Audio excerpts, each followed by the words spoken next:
The Moonstone by Wilkie Collins. Read by Kristine. The Discovery of the Truth. First Narrative. Chapter 5. My hand dropped from the curtain. But don't suppose, oh, don't suppose, that the dreadful embarrassment of my situation was the uppermost idea in my mind. So fervent still was the sisterly interest I felt in Mr. Godfrey, that I never stopped to ask myself why he was not at the concert.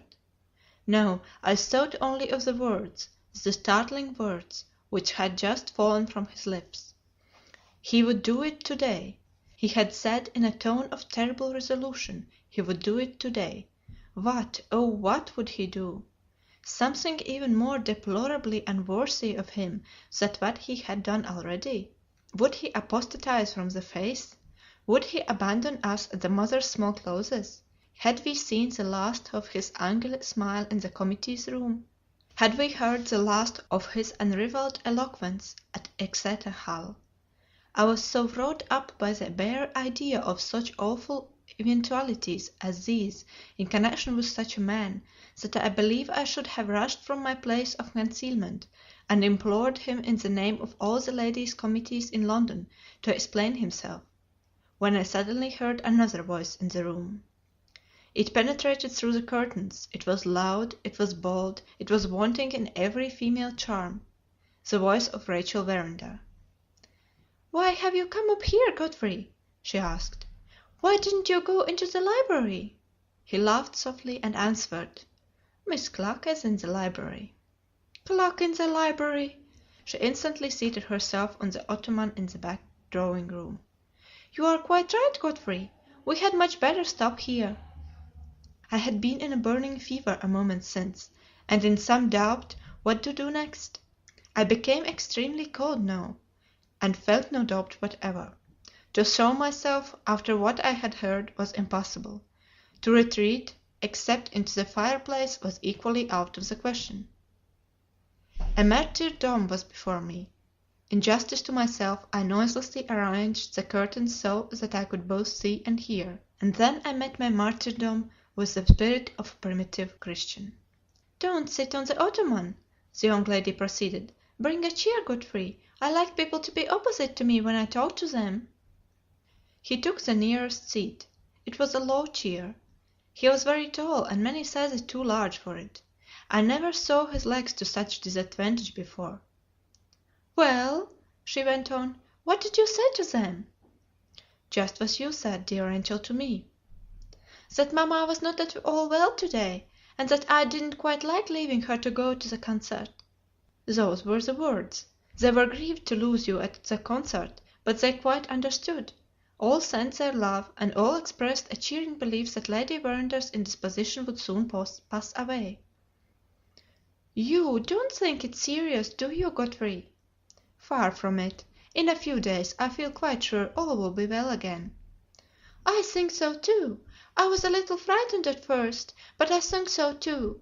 It was very kind to go and make my excuses for me to people who are almost strangers to you. But why not have gone with them to the concert? It seems very hard that you should miss the music too." "Don't say that, Rachel. If you only knew how much happier I am here with you." He clasped his hands and looked at her. In the position which he occupied when he did that he turned my way. Can words describe how I sickened when I noticed exactly the same pathetic expression on his face which had charmed me when he was pleading for destitute millions of his fellow creatures on the platform at Exeter Hall? "It's hard to get over one's bad habits, Godfrey, but do try to get over the habit of paying compliments. Do, to please me." "I never paid you a compliment, Rachel, in my life. Successful love may sometimes use the language of flattery, I admit, but hopeless love, dearest, always speaks the truth." He drew his chair close and took her hand when he said "hopeless love." There was a momentary silence. He who thrilled everybody had doubtless thrilled her. I thought I now understood the words which had dropped from him when he was alone in the drawing room. "I'll do it today." Alas! The most rigid propriety could hardly have failed to discover that he was doing it now. Have you forgotten what we agreed on, Godfrey, when you spoke to me in the country? We agreed that we were to be cousins and nothing more." "I break the arrangement, Rachel, every time I see you." "Then don't see me." "Quite useless. I break the arrangement every time I think of you. Oh, Rachel, how kindly you told me, only the other day, that my place in your estimation was a higher place than it had ever been yet. Am I mad to build the hopes I do on those dear words? Am I mad to dream of some future day when your heart may soften to me? Don't tell me so if I am. Leave me my delusion, dearest. I must have that to cherish and to comfort me, if I have nothing else." His voice trembled, and he put his white handkerchief to his eyes. Exeter Hall again. Nothing wanting to complete the parallel but the audience, the cheers, and the glass of water. Even her obdurate nature was touched. I saw her lean a little nearer to him. I heard a new tone of interest in her next words. "Are you really sure, Godfrey, that you are so fond of me as that?" "Sure. You know what I was, Rachel. Let me tell you what I am. I have lost every interest in life but my interest in you. A transformation has come over me which I can't account for myself. Would you believe it? My charitable business is an unendurable nuisance to me. And when I saw a ladies' committee now, I wish myself at the uttermost ends of the earth. If the annals of apostasy offer anything comparable to such a declaration as that, I can only say that the case in point is not producible from the stores of my reading. I thought of the mother's small clothes. I thought of the Sunday sweetheart supervision. I thought of the other societies, too numerous to mention, all built up on this man as on a tower of strength. I thought of the struggling female boards, who, so to speak, drove the breath of their business life through the nostrils of Mr. Godfrey, of that same Mr. Godfrey, who had just reviled our good work as a nuisance, and just declared that he wished he was at the uttermost ends of the earth when he found himself in our company. My young female friends will feel encouraged to persevere when I mention that it tried even my discipline before I could devour my own righteous indignation in silence. At the same time, it's only justice to myself to add that I didn't lose a syllable of the conversation. Rachel was the next to speak. "You have made your confession," she said. "I wonder whether it would cure you of your unhappy attachment to me if I made mine." He started. I confess I started too. He thought, and I thought, that she was about to divulge the mystery of the Moonstone. "Would you think, to look at me," she went on, "that I am the wretchedest girl living? It's true, Godfrey. What greater wretchedness can there be than to live degraded in your own estimation? That is my life now." "My dear Rachel, it's impossible you can have any reason to speak of yourself in that way." "How do you know I have no reason?"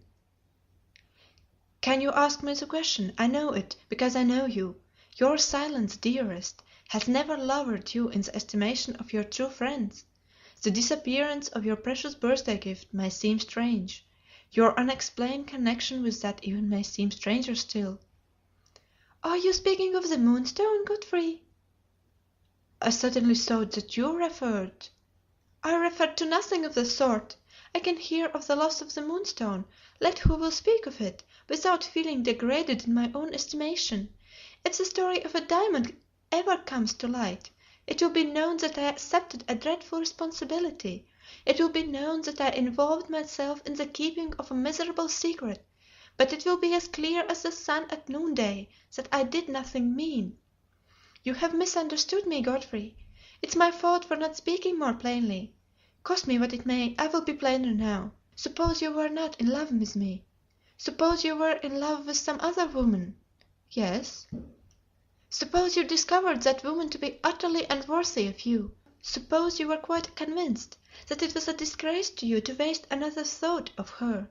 Suppose the bare idea of ever marrying such a person made your face burn only with thinking of it." "Yes."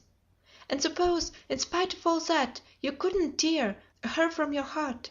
Suppose the feeling she had roused in you, in the time when you believed in her, was not a feeling to be hidden. Suppose the love this wretch had inspired in you. Oh, how can I find words to say it in? How can I make a man understand that a feeling which horrifies me at myself can be a feeling that fascinates me at the same time? It's the breath of my life, Godfrey, and it's the poison that kills me, both in one. Go away. I must be out of my mind to talk as I am talking now.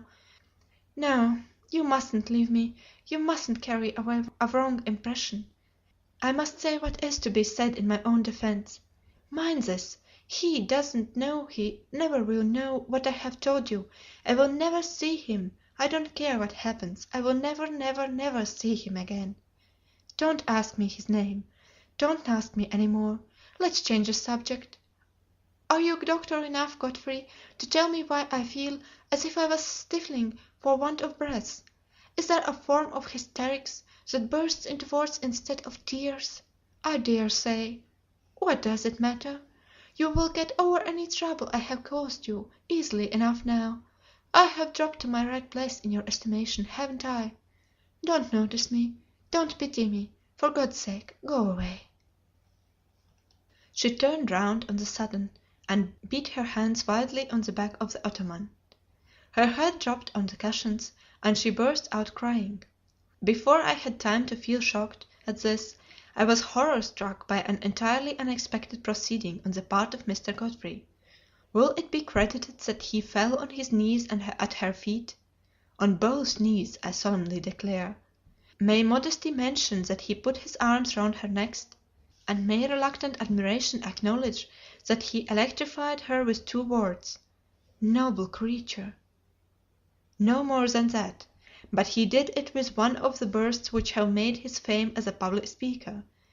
She sat, either quite thunderstruck or quite fascinated, I don't know which, without even making an effort to put his arms back where his arms ought to have been. As for me, my sense of propriety was completely bewildered. I was so painfully uncertain whether it was my first duty to close my eyes or to stop my ears, that I did neither. I attribute my being still able to hold the curtain in the right position for looking and listening entirely to suppressed hysterics. In suppressed hysterics it is admitted, even by the doctors, that one must hold something.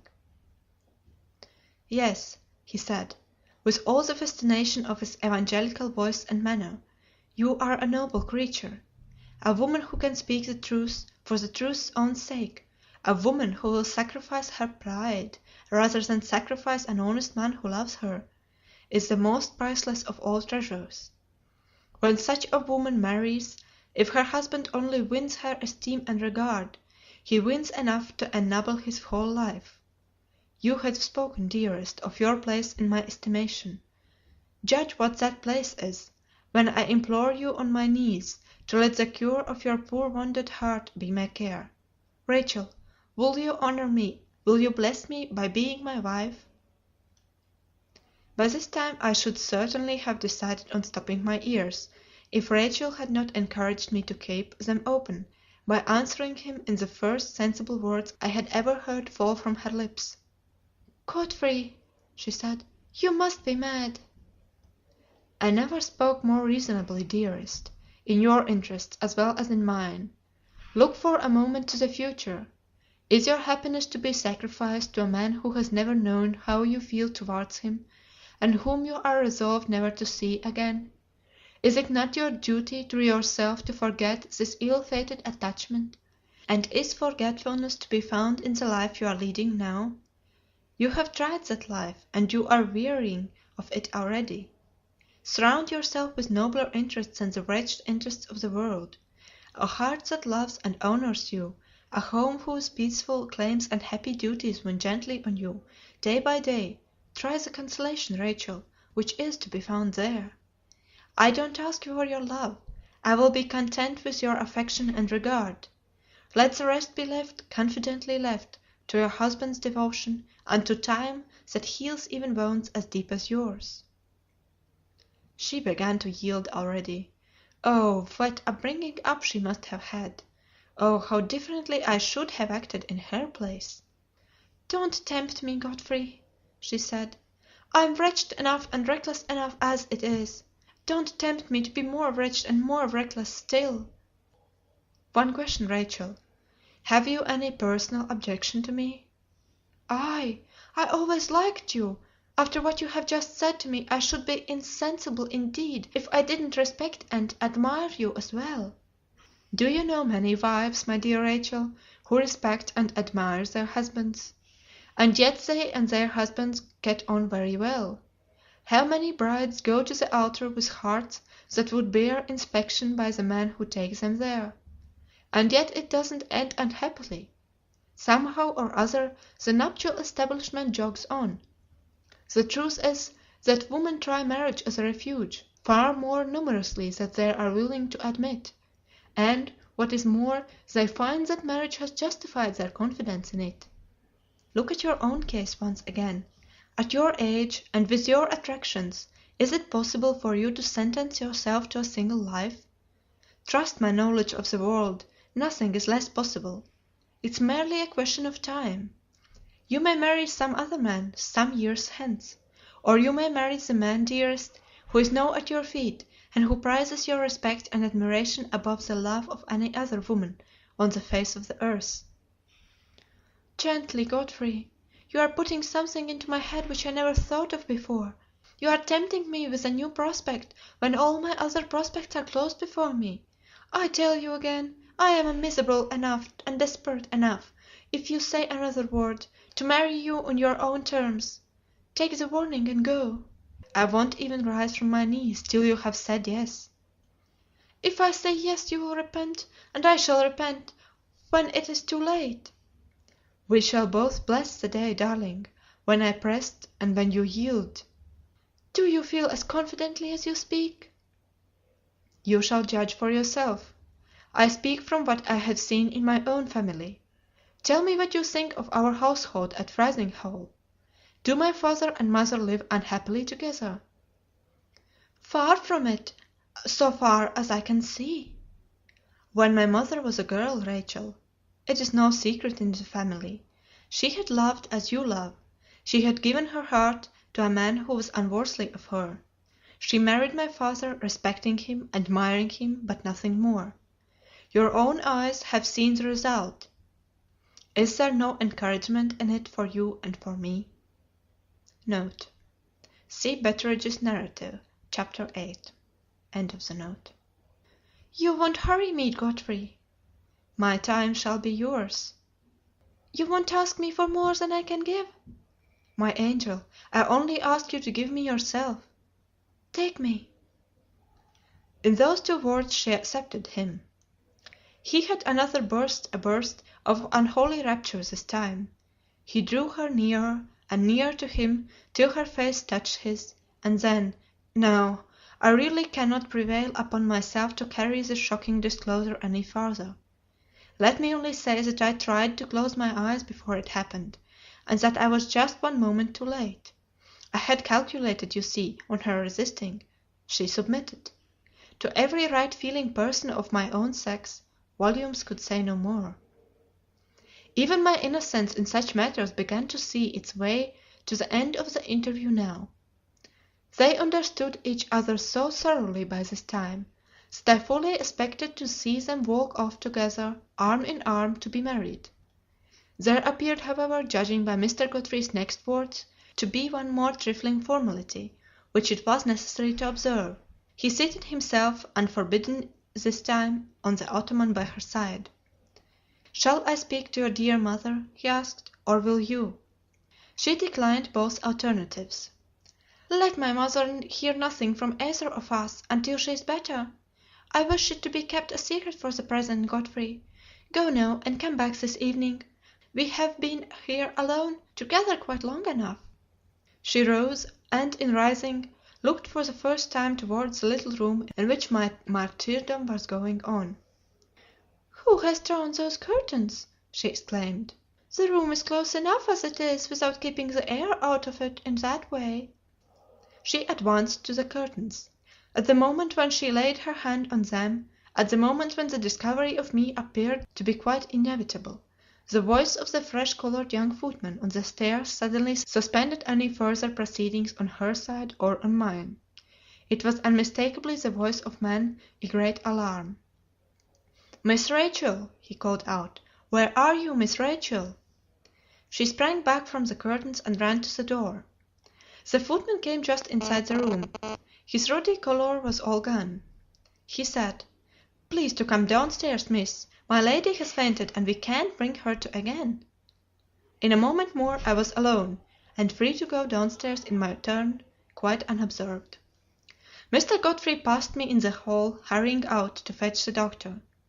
"Go in and help them," he said, pointing to the room.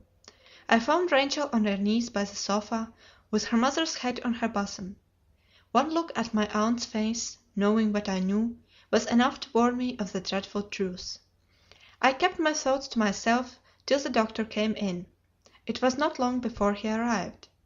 He began by sending Rachel out of the room, and then he told the rest of us that Lady Verinder was no more. Serious persons, in search of proofs of hardened scepticism, may be interested in hearing that he showed no signs of remorse when he looked at me. At a later hour I peeped into the breakfast room and the library. My aunt had died without opening one of the letters which I had addressed to her. I was so shocked at this that it never occurred to me until some days afterwards that she had also died without giving me my little legacy. End of Part 28. The Moonstone, by Wilkie Collins. Read by Kristine. The Discovery of the Truth. First Narrative. Chapter 6. Letter 1. Miss Clack presents her compliments to Mr. Franklin Blake, and, in sending him the 5th chapter of her humble narrative, begs to say that she feels quite unequal to enlarge as she could wish on an event so awful under the circumstances as Lady Verinder's death.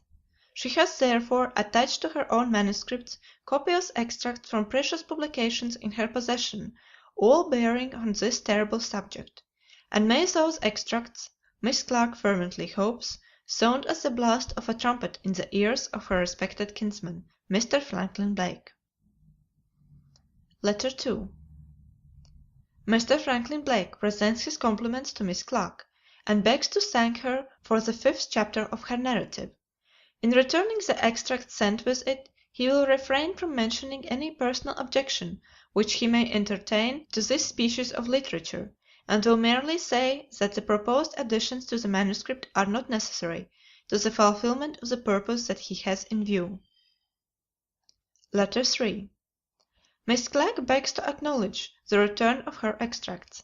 She affectionately reminds Mr. Franklin Blake that she is a Christian, and that it is, therefore, quite impossible for him to offend her. Miss Clark persists in feeling the deepest interest in Mr. Blake, and pledges herself, on the first occasion when sickness may lay him low, to offer him the use of her extracts for the second time.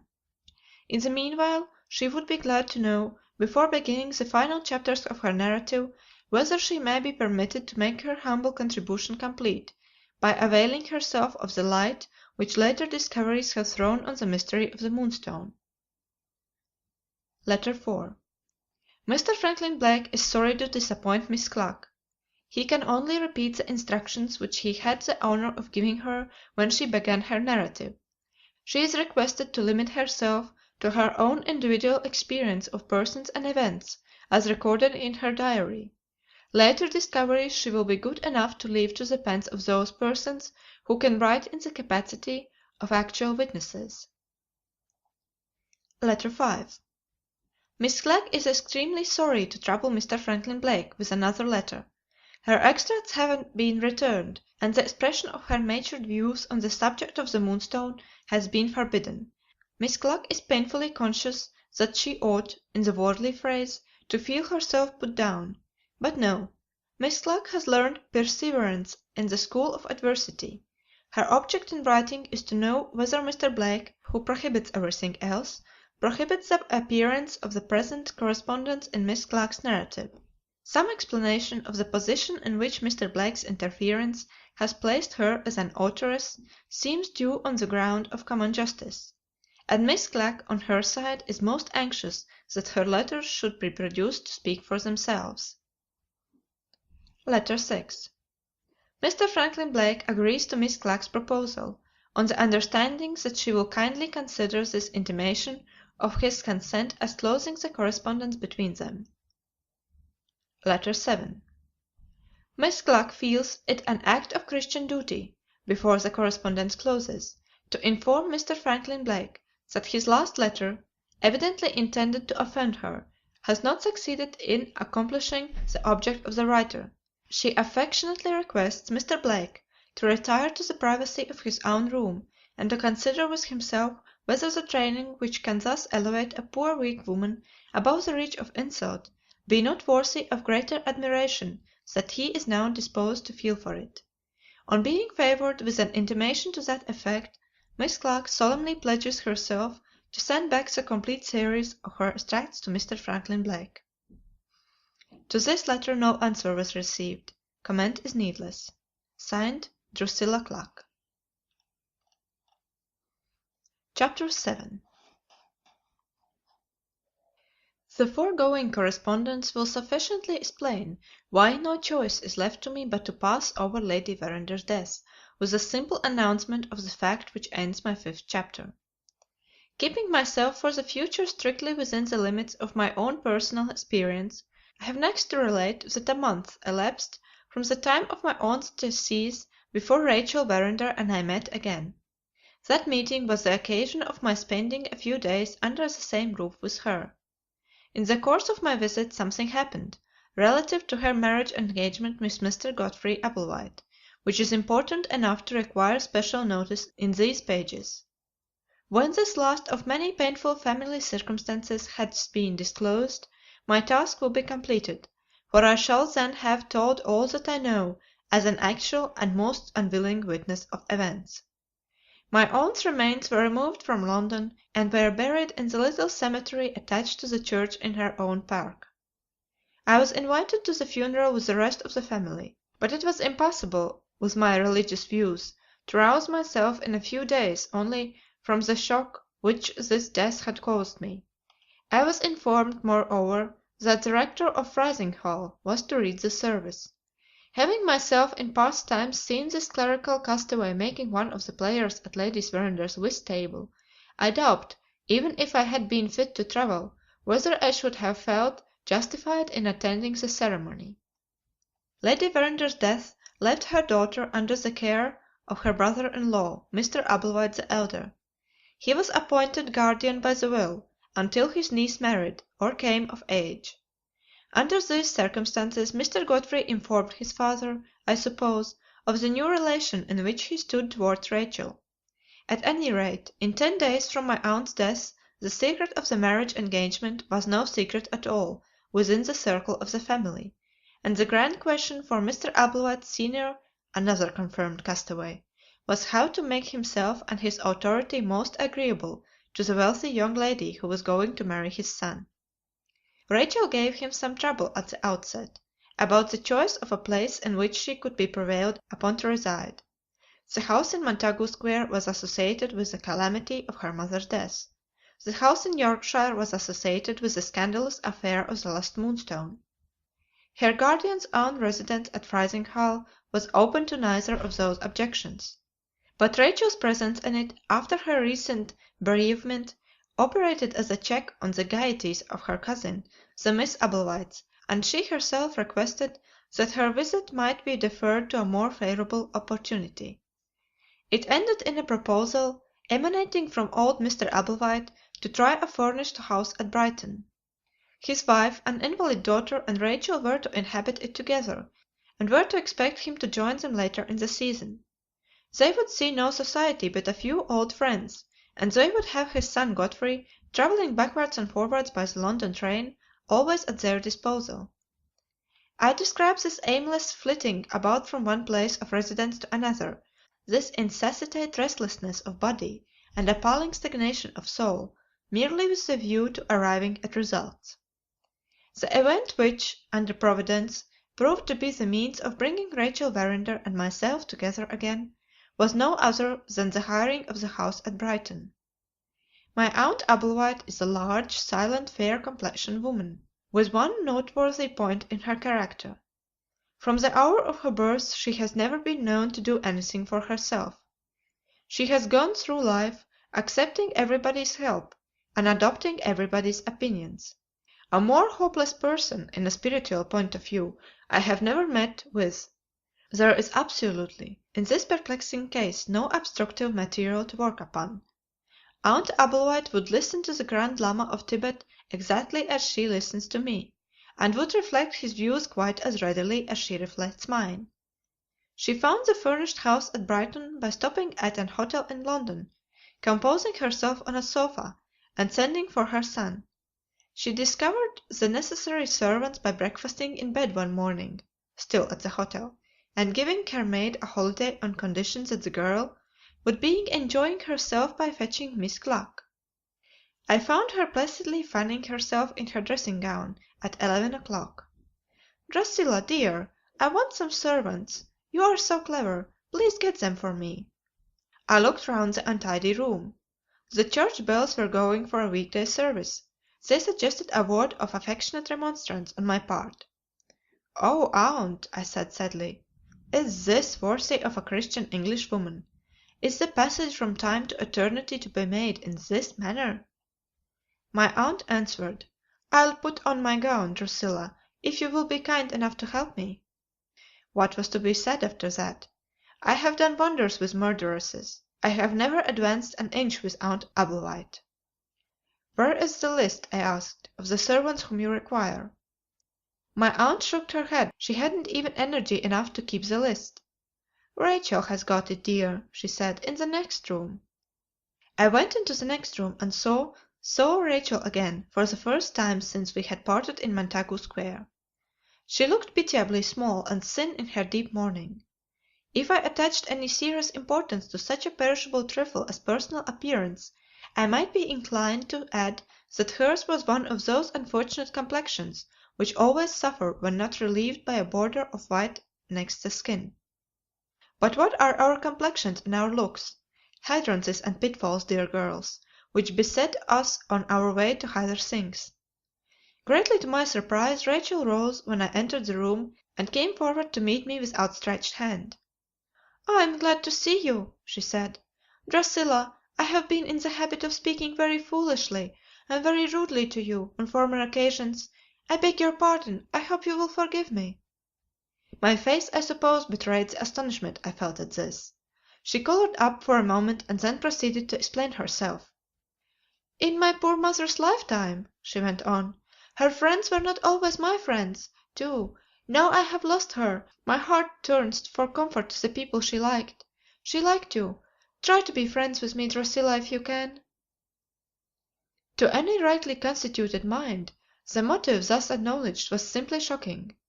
Here in Christian England was a young woman in a state of bereavement, with so little idea of where to look for true comfort that she actually expected to find it among her mother's friends. Here was a relative of mine, awakened to a sense of her shortcomings toward others, under the influence, not of conviction and duty, but of sentiment and impulse. Most deplorable to think of, but, still, suggestive of something hopeful to a person of my experience in plying the good work. There could be no harm, I thought, in ascertaining the extent of the change which the loss of her mother has wrought in Rachel's character. I decided, as a useful test, to probe her on the subject of her marriage engagement to Mr. Godfrey Applewhite. Having first met her advances with all possible cordiality, I sat by her on the sofa at her own request. We discussed family affairs and future plans, always expecting that one future plan which was to end in her marriage. Try as I might to turn the conversation that way, she resolutely declined to take the hint. Any open reference to the question on my part would have been premature at this early stage of our reconciliation. Besides, I had discovered all I wanted to know. She was no longer the reckless, defiant creature whom I had heard and seen on the occasion of my martyrdom in Montagu Square. This was, of itself, enough to encourage me to take her future conversion in hand, beginning with a few words of earnest warning directed against the hasty forming of the marriage tie, and so getting on the higher things. Looking at her now, with this new interest, and calling to mind the headlong suddenness with which he had met Mr. Godfrey's matrimonial views, I felt the solemn duty of interfering with a fervour which assured me that I should achieve no common results. Rapidity of proceeding was, as I believed, of importance in this case. I went back at once to the question of the servants wanted for the furnished house. "Where is the list, dear?" Rachel produced it. "Cook, kitchen maid, housemaid, and footman," I read. "My dear Rachel, these servants are only wanted for a term, the term during which your guardian has taken the house. We shall have great difficulty in finding persons of character and capacity to accept a temporary engagement of that sort, if we try in London. Has the house in Brighton been found yet?" "Yes, Godfrey has taken in, and persons in the house wanted him to hire them as servants. He thought they would hardly do for us, and came back having settled nothing." "And you have no experience yourself in these matters, Rachel?" "None whatever." "And Aunt Oblewhite won't exert herself?" "No, poor dear. Don't blame her, Drusilla. I think she is the only really happy woman I have ever met with." "There are degrees in happiness, darling. We must have a little talk some day on that subject. In the meantime I will undertake to meet the difficulty about the servants. Your aunt will write a letter to the people of the house." "She will sign a letter if I write it for her, which comes to be the same thing." "Quite the same thing. I shall get the letter, and I will go to Brighton to-morrow." "How extremely kind of you! We will join you as soon as you are ready for us. And you will stay, I hope, as my guest? Brighton is so lively, you are sure to enjoy it." In those words the invitation was given, and the glorious prospect of interference was opened before me. It was then the middle of the week. By Saturday afternoon the house was ready for them. In that short interval I had sifted, not the characters only, but the religious views as well, of all the disengaged servants who applied to me, and had succeeded in making a selection which my conscience approved. I also discovered and called on two serious friends of mine, residents in the town, to whom I knew I could confide the pious object which had brought me to Brighton. One of them, a clerical friend, kindly helped me to take sittings for our little party in the church in which he himself ministered. The other, a single lady like myself, placed the resources of her library, composed throughout of precious publications, entirely at my disposal. I borrowed half a dozen works, all carefully chosen with a view to Rachel. When these had been judiciously distributed in the various rooms she would be likely to occupy, I considered that my preparations were complete. Sound doctrine in the servants who waited on her, sound doctrine in the minister who preached to her, sound doctrine in the books that lay on her table, such was the triple welcome which my zeal had prepared for the motherless girl. A heavenly composure filled my mind on that Saturday afternoon, as I sat at the window waiting the arrival of my relatives. The giddy throng passed and repassed before my eyes. Alas, how many of them felt my exquisite sense of duty done? An awful question. Let us not pursue it. Between 6 and 7 the travellers arrived. To my indescribable surprise they were escorted not by Mr. Godfrey, as I had anticipated, but by the lawyer, Mr. Bruff. "How do you do, Miss Gluck?" he said. "I mean to stay this time." That reference to the occasion on which I had obliged him to postpone his business to mine, when we were both visiting in Montagu Square, satisfied me that the old worldling had come to Brighton with some object of his own in view. I had prepared quite a little paradise for my beloved Rachel, and here was the serpent already. "Godfrey was very much vexed, Drusilla, not to be able to come with us," said my Aunt Ablewhite. "There was something in the way which kept him in town. Mr. Bruff volunteered to take his place, and make a holiday of it till Monday morning. By the by, Mr. Bruff, I am ordered to take exercise, and I don't like it. That," added Aunt Ablewhite, pointing out of window to an invalid going by in a chair on wheels, drawn by a man, "is my idea of exercise. If it's air you want, you get it in your chair, and if it's fatigue you want, I am sure it's fatigue enough to look at the man." Rachel stood silent at a window by herself, with her eyes fixed on the sea. "Tired, love?" I inquired. "No, only a little out of spirits," she answered. "I have often seen the sea, on our Yorkshire coast, with that light on it, and I was thinking, Drusilla, of the days that can never come again." Mr. Brough remained to dinner and stayed through the evening. The more I saw him the more certain I felt that he had some private end to serve in coming to Brighton. I watched him carefully. He maintained the same appearance of ease and talked the same godless gossip, hour after hour, until it was time to take leave. As he shook hands with Rachel I caught his hard and cunning eyes resting on her for a moment with a peculiar interest and attention. She was plainly concerned in the object that he had in view. He said nothing out of the common to her or to anyone on leaving. He invited himself to luncheon on the next day, and then he went away to his hotel. It was impossible the next morning to get my Aunt Applewhite out of her dressing gown in time for church. Her invalid daughter, suffering from nothing in my opinion but incurable laziness inherited from her mother, announced that she meant to remain in bed for the day. Rachel and I went alone together to church.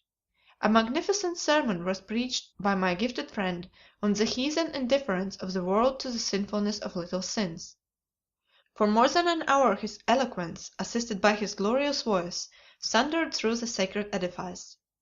I said to Rachel when we came out, "Has it found its way to your heart, dear?" And she answered, "No, it has only made my head ache."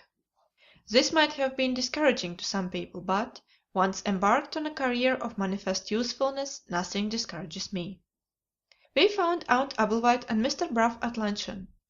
When Rachel declined eating anything, and gave us a reason for it that she was suffering from a headache, the lawyer's cunning instantly saw and seized the chance that she had given him. "There is only one remedy for a headache," said this horrible old man. "A walk, Miss Rachel, is the thing to cure you. I am entirely at your service if you will honor me by accepting my arm." "With the greatest pleasure. A walk is the very thing I was longing for." "It's past 2," I gently suggested, "and the afternoon service, Rachel, begins at 3." "How can you expect me to go to church again," she asked petulantly, "with such a headache as mine?" Mr. Brough officiously opened the door for her. In another minute more they were both out of the house. I don't know when I have felt the solemn duty of interfering so strongly as I felt it at the moment. But what was to be done? Nothing was to be done but to interfere at the first opportunity, later in the day. On my return from the afternoon service I found that they had just got back. One look at them told me that the lawyer had said what he wanted to say. I had never before seen Rachel so silent and so thoughtful. I had never before seen Mr. Brough pay her such devoted attention, and look at her with such marked respect.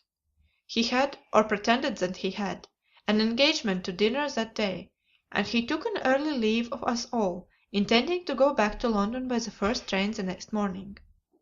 "Are you sure of your own resolution?" he said to Rachel at the door.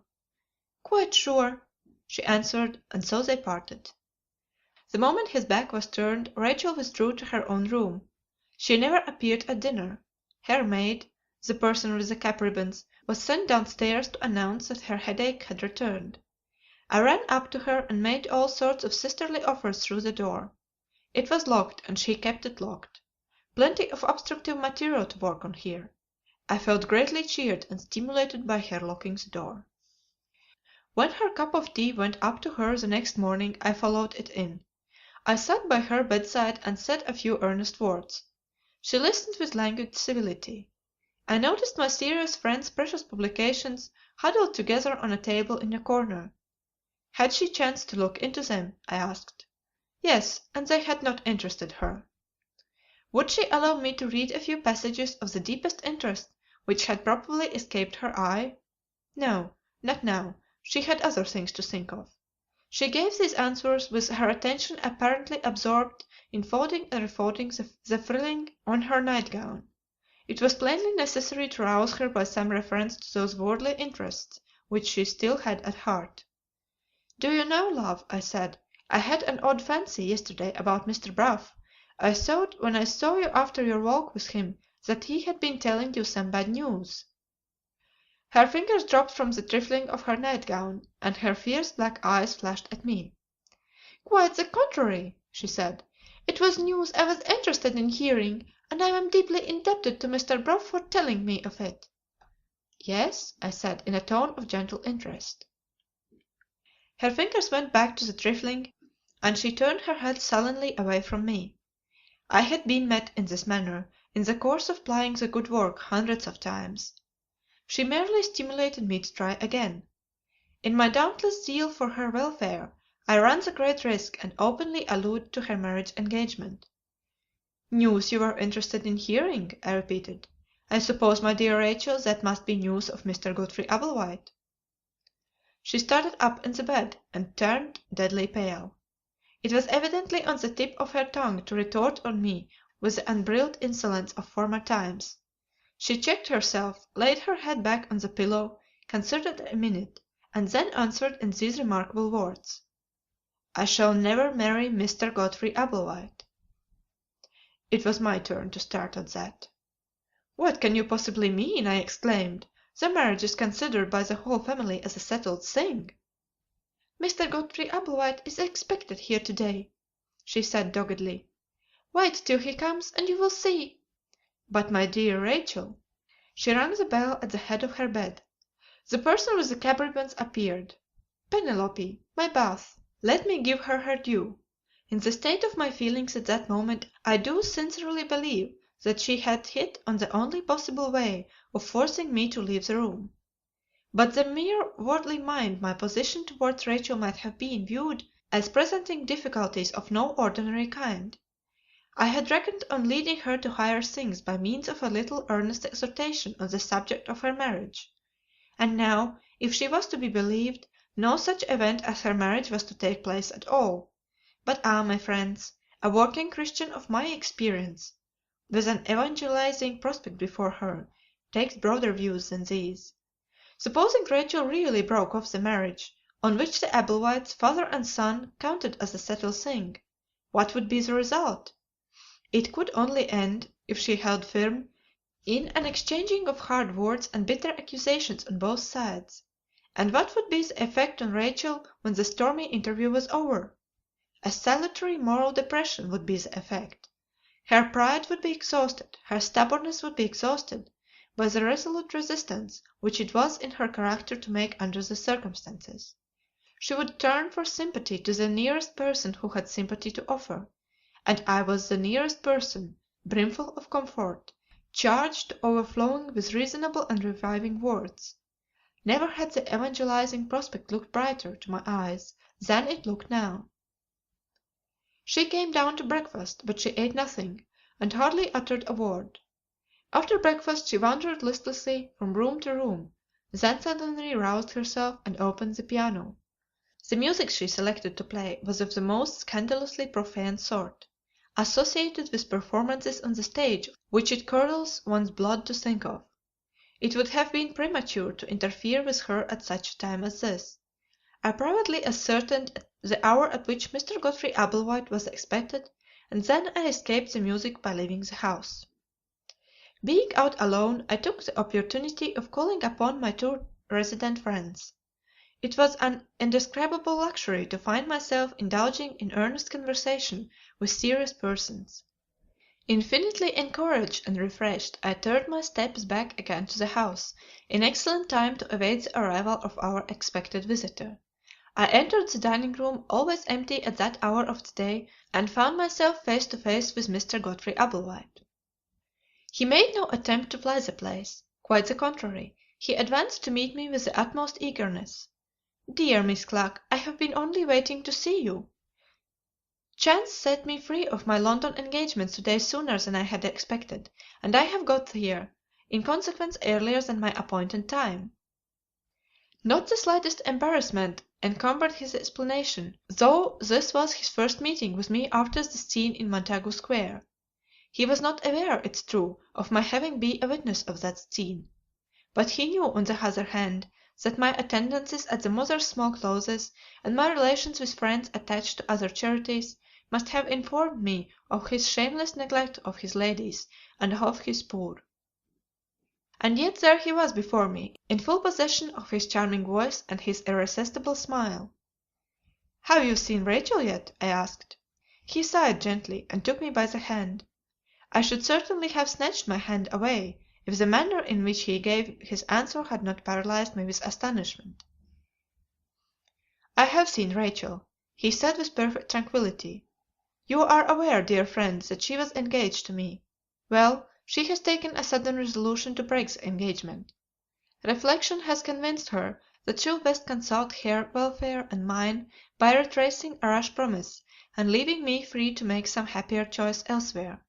That is the only reason she will give, and the only answer she will make to every question that I can ask of her." "What have you done on your side?" I inquired. "Have you submitted?" "Yes," he said, with the most unruffled composure, "I have submitted." His conduct under the circumstances was so utterly inconceivable that I stood bewildered with my hand in his. It is a piece of rudeness to stare at anybody, and it is an act of indelicacy to stare at a gentleman. I committed both those improprieties. And I said, as if in a dream, "What does it mean?" "Permit me to tell you," he replied, "and suppose we sit down." He led me to a chair. I have an indistinct remembrance that he was very affectionate.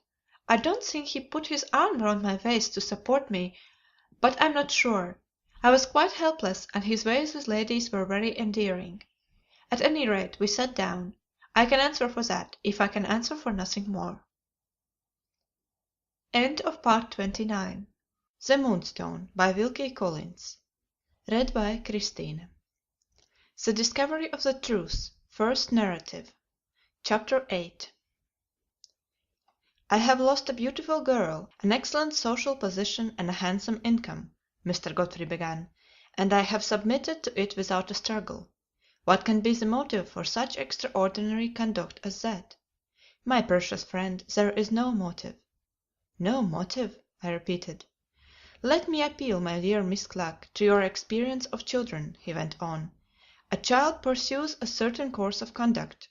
You are greatly struck by it, and you attempt to get at the motive. The dear little thing is incapable of telling you its motive. You might as well ask the grass why it grows, or the birds why they sing. Well, in this matter I am like the dear little thing, like the grass, like the birds. I don't know why I made a proposal of marriage to Miss Verinder. I don't know why I have shamefully neglected my dear ladies. I don't know why I have apostatized from the mother's small clothes. You say to the child, 'Why have you been naughty?' And the little angel puts its fingers into its mouth and doesn't know. My case exactly, Miss Clack. I couldn't confess it to anybody else. I feel impelled to confess it to you." I began to recover myself. A mental problem was involved here. I am deeply interested in mental problems, and I am not, it is thought, without some skill in solving them. "Best of friends, exert your intellect and help me," he proceeded. "Tell me, why does a time come when these matrimonial proceedings of mine begin to look like something done in a dream? Why does it suddenly occur to me that my true happiness is in helping my dear ladies, in going my modest round of useful work, in saying my few earnest words when called on by my chairman? What do I want with a position? I have got a position. What do I want with an income? I can pay for my bread and cheese and my nice little lodging, and my 2 coats a year. What do I want with Miss Verinder?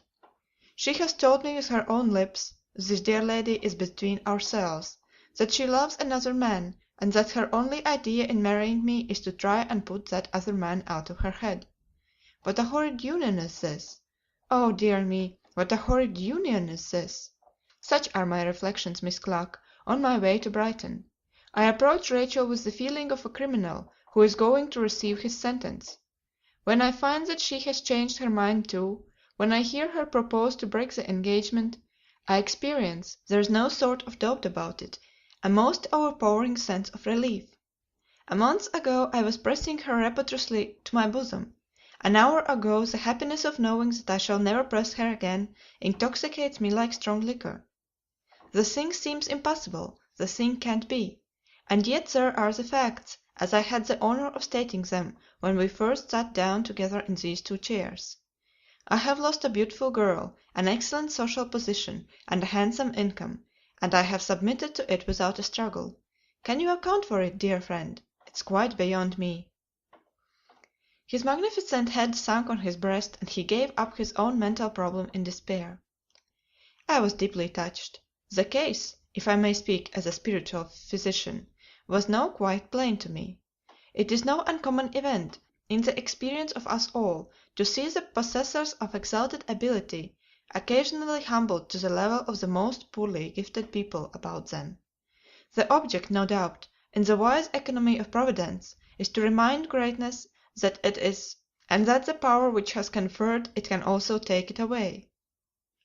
It was now to my mind easy to discern one of these salutary humiliations in the deplorable proceedings on dear Mr. Godfrey's part, of which I had been the unseen witness; and it was equally easy to recognize the welcome reappearance of his own finer nature in the horror with which he recoiled from the idea of a marriage with Rachel, and in the charming eagerness which he showed to return to his ladies and his poor. I put this view before him in a few simple and sisterly words. His joy was beautiful to see. He compared himself, as I went on, to a lost man emerging from the darkness into the light. When I answered for a loving reception of him at the Mother's Small Clothes, the grateful heart of our Christian hero overflowed. He pressed my hands alternately to his lips. Overwhelmed by the exquisite triumph of having got him back among us, I let him do what he liked with my hands. I closed my eyes. I felt my head in an ecstasy of spiritual self-forgetfulness sinking on his shoulder. In a moment more I should certainly have swooned away in his arms, but for an interruption from the outer world, which brought me to myself again. A horrid rattling of knives and forks sounded outside the door, and the footman came in to lay the table for luncheon. Mr. Godfrey started up and looked at the clock on the mantelpiece. "How time flies with you!" he exclaimed. "I shall barely catch the train." I ventured on asking why he was in such a hurry to get back to town. His answer reminded me of family difficulties that were still to be reconciled, and of family disagreements that were yet to come. "I have heard from my father," he said.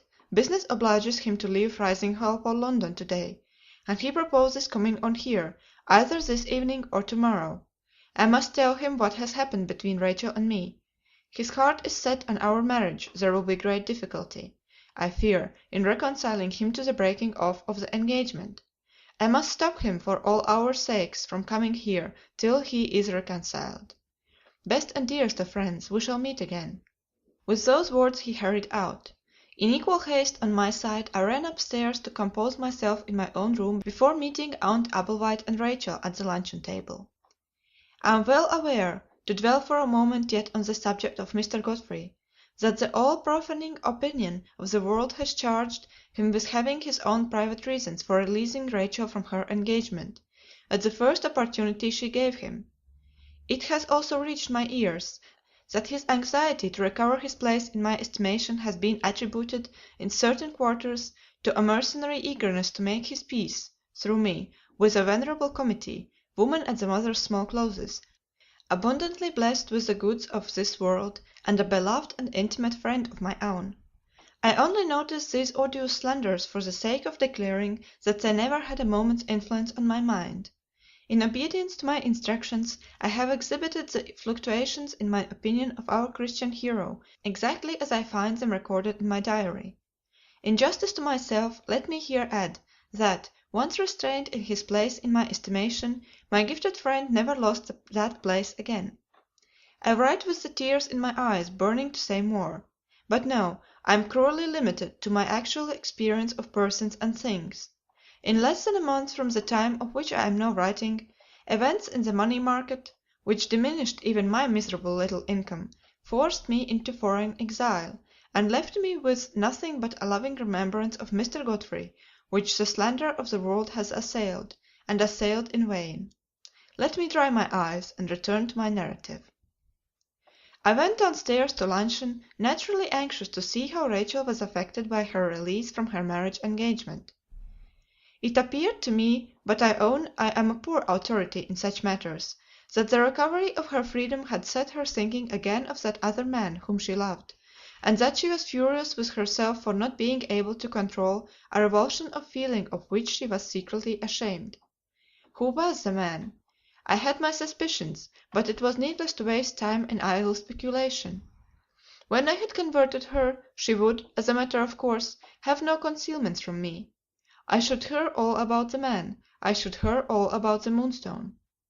If I had had no higher object in stirring her up to a sense of spiritual things, the motive of relieving her mind of its guilty secrets would have been enough of itself to encourage me to go on. Aunt Applewhite took her exercise in the afternoon in an invalid chair. Rachel accompanied her.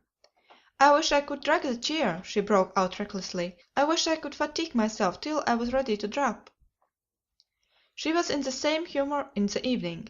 I discovered in one of my friend's precious publications, The Life, Letters, and Labors of Miss Jane Ann Stamper, 44th edition, passages which bore with a marvelous appropriateness on Rachel's present position. Upon my proposing to read them, she went to the piano.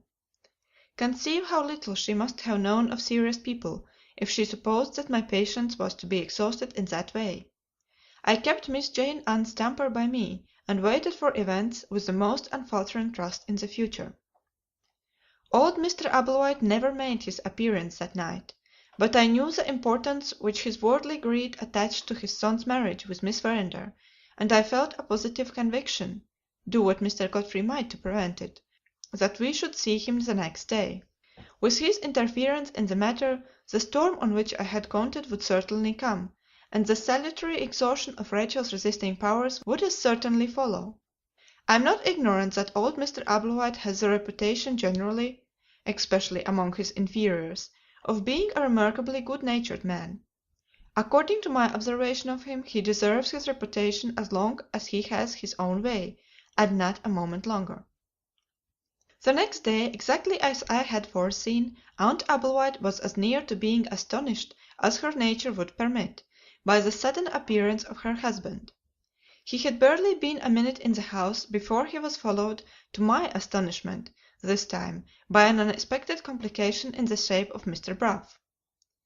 I never remember feeling the presence of the lawyer to be more unwelcome than I felt it at that moment. He looked ready for anything in the way of an obstructive proceeding, capable even of keeping the peace with Rachel for one of the combatants. "This is a pleasant surprise, sir," said Mr. Applewhite, addressing himself with his detective's cordiality to Mr. Bruff. "When I left your office yesterday I didn't expect to have the honor of seeing you at Brighton today." "I turned over our conversation in my mind after you had gone," replied Mr. Bruff, "and it occurred to me that I might perhaps be of some use on this occasion. I was just in time to catch the train, and I had no opportunity of discovering the carriage in which you were traveling." Having given that explanation, he seated himself by Rachel. I retired modestly to a corner, with Miss Jane Ann Stamper on my lap, in case of emergency. My aunt sat at the window, placidly fanning herself as usual. Mr. Applewhite stood up in the middle of the room, with his bald head much pinker than I had ever seen it yet, and addressed himself in the most affectionate manner to his niece. "Rachel, my dear," he said, "I have heard some very extraordinary news from Godfrey, and I am here to inquire about it. You have a sitting room of your own in this house. Will you honor me by showing me the way to it?" Rachel never moved. Whether she was determined to bring matters to a crisis, or whether she was prompted to some private sign from Mr. Bruff, is more than I can tell.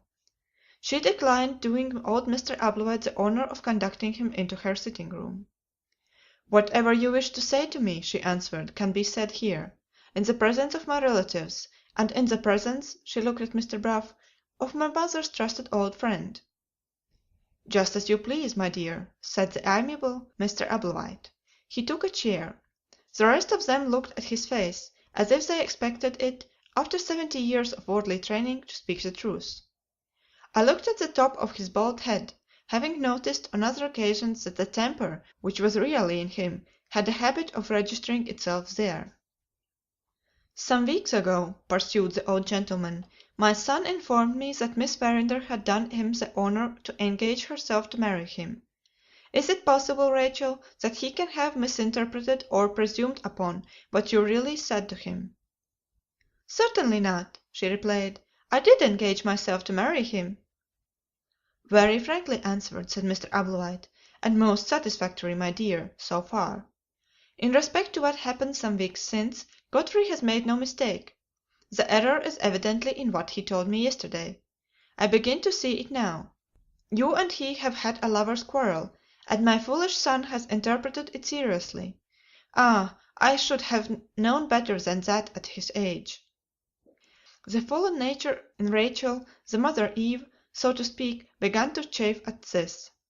"Pray let us understand each other, Mr. Applewhite," she said. "Nothing in the least like a quarrel took place yesterday between your son and me. If he told you that I proposed breaking off our marriage engagement, and that he agreed on his side, he told you the truth." The self-registering thermometer at the top of Mr. Applewhite's bald head began to indicate a rise of temper. His face was more amiable than ever, but there was the pink of the top of his face a shade deeper already.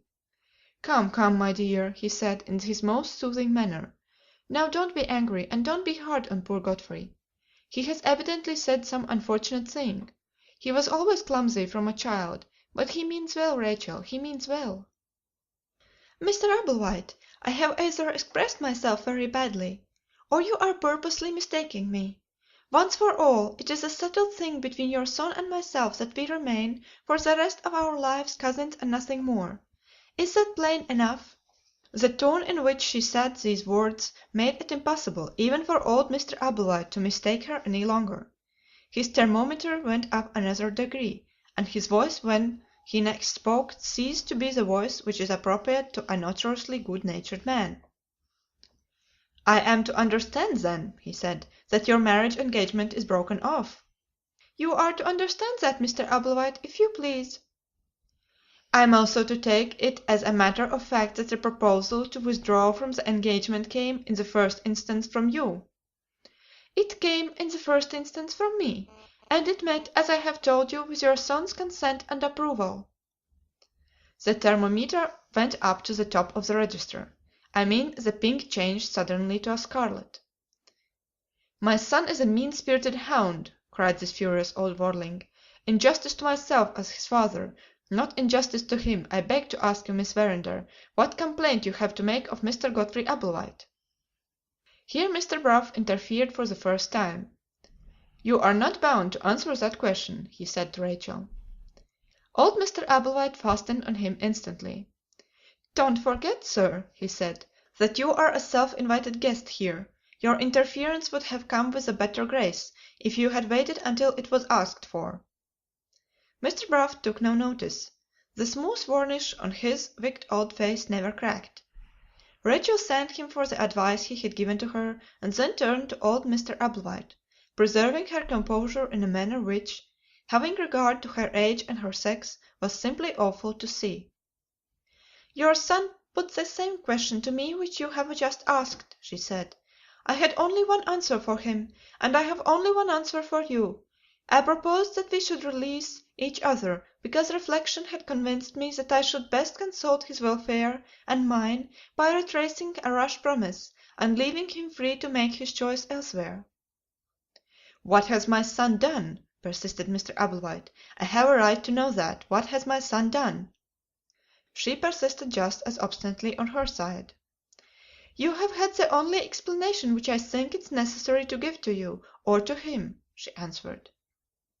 "In plain English, it's your sovereign will and pleasure, Miss Verinder, to jilt my son." Rachel was silent for a moment. Sitting close behind her, I heard her sigh. Mr. Bruff took her hand and gave it a little squeeze. She recovered herself and answered Mr. Applewhite as boldly as ever. "I have exposed myself to worse misconstruction than that," she said, "and I have borne it patiently. The time has gone by when you could mortify me by calling me a jilt." She spoke with a bitterness of tone which satisfied me that the scandal of the Moonstone had been in some way recalled to her mind. "I have no more to say," she added wearily, not addressing the words to anyone in particular, and looking away from us all, out of the window that was nearest to her. Mr. Applewhite got upon his feet and pushed away his chair so violently that it toppled over and fell on the floor. I have something more to say on my side," he announced, bringing down the flat of his hand on the table with a bang. "I have to say that if my son doesn't feel this insult, I do." Rachel started and looked at him in a sudden surprise. "Insult?" she repeated. "What do you mean?" "Insult," reiterated Mr. Applewhite. "I know your motive, Miss Verinder, for breaking your promise to my son. I know it as certainly as if you had confessed it in so many words. Your cursed family pride is insulting Godfrey, as it insulted me when I married your aunt. Her family, her beggarly family, turned their backs on her for marrying an honest man, who had made his own place and won his own fortune. I had no ancestors. I wasn't descended from a set of cutthroat scoundrels who lived by robbery and murder. I couldn't point to the time when the Applewhites hadn't a shirt to their backs, and couldn't sign their own names. Ha ha! I wasn't good enough for the Herncastles when I married, and now it comes to the pinch my son isn't good enough for you. I suspected it all along. You have got the Hernclast blood in you, my young lady. I suspected it all along." "A very unworthy suspicion," remarked Mr. Bruff. "I am astonished that you have the courage to acknowledge it." Before Mr. Applewhite could find words to answer in, Rachel spoke in a tone of the most exasperating contempt. "Surely," she said to the lawyer, "this is beneath notice. If he can think in that way, let us leave him to think as he pleases." From scarlet Mr. Applewhite was now becoming purple. He gasped for breath. He looked backwards and forwards from Rachel to Mr. Bruff, in such a frenzy of rage with both of them that he didn't know which to attack first. His wife, who had sat impenetrably fanning herself up to this time, began to be alarmed, and attempted quite uselessly to quiet him. I had throughout this distressing interview felt more than one inward call to interfere with a few earnest words, and had controlled myself under a dread of the possible results, very unworthy of a Christian Englishwoman who looks not to what is meanly prudent, but to what is morally right. At the point at which matters had now arrived, I rose superior to all considerations of mere expediency. If I had contemplated interposing any remonstrance of my own humble devising, I might possibly have still hesitated. But the distressing domestic emergency which now confronted me was most marvellously and beautifully provided for in the correspondence of Miss Jane Ann Stamper, letter 1001, on Peace in Families. I rose in my modest corner and I opened my precious book. "Dear Mr. Applewhite," I said, "one word." When I first attracted the attention of the company by rising, I could see that he was on the point of saying something rude to me. My sisterly form of address checked him. He started at me in heathen astonishment. "As an affectionate well-wisher and friend," I proceeded, "and as one long accustomed to arouse, convince, prepare, enlighten, and fortify others, permit me to take the most pardonable of all liberties, the liberty of composing your mind." He began to recover himself. He was on the point of breaking out. He would have broken out with anybody else. But my voice, habitually gentle, possesses a high note or so in emergencies.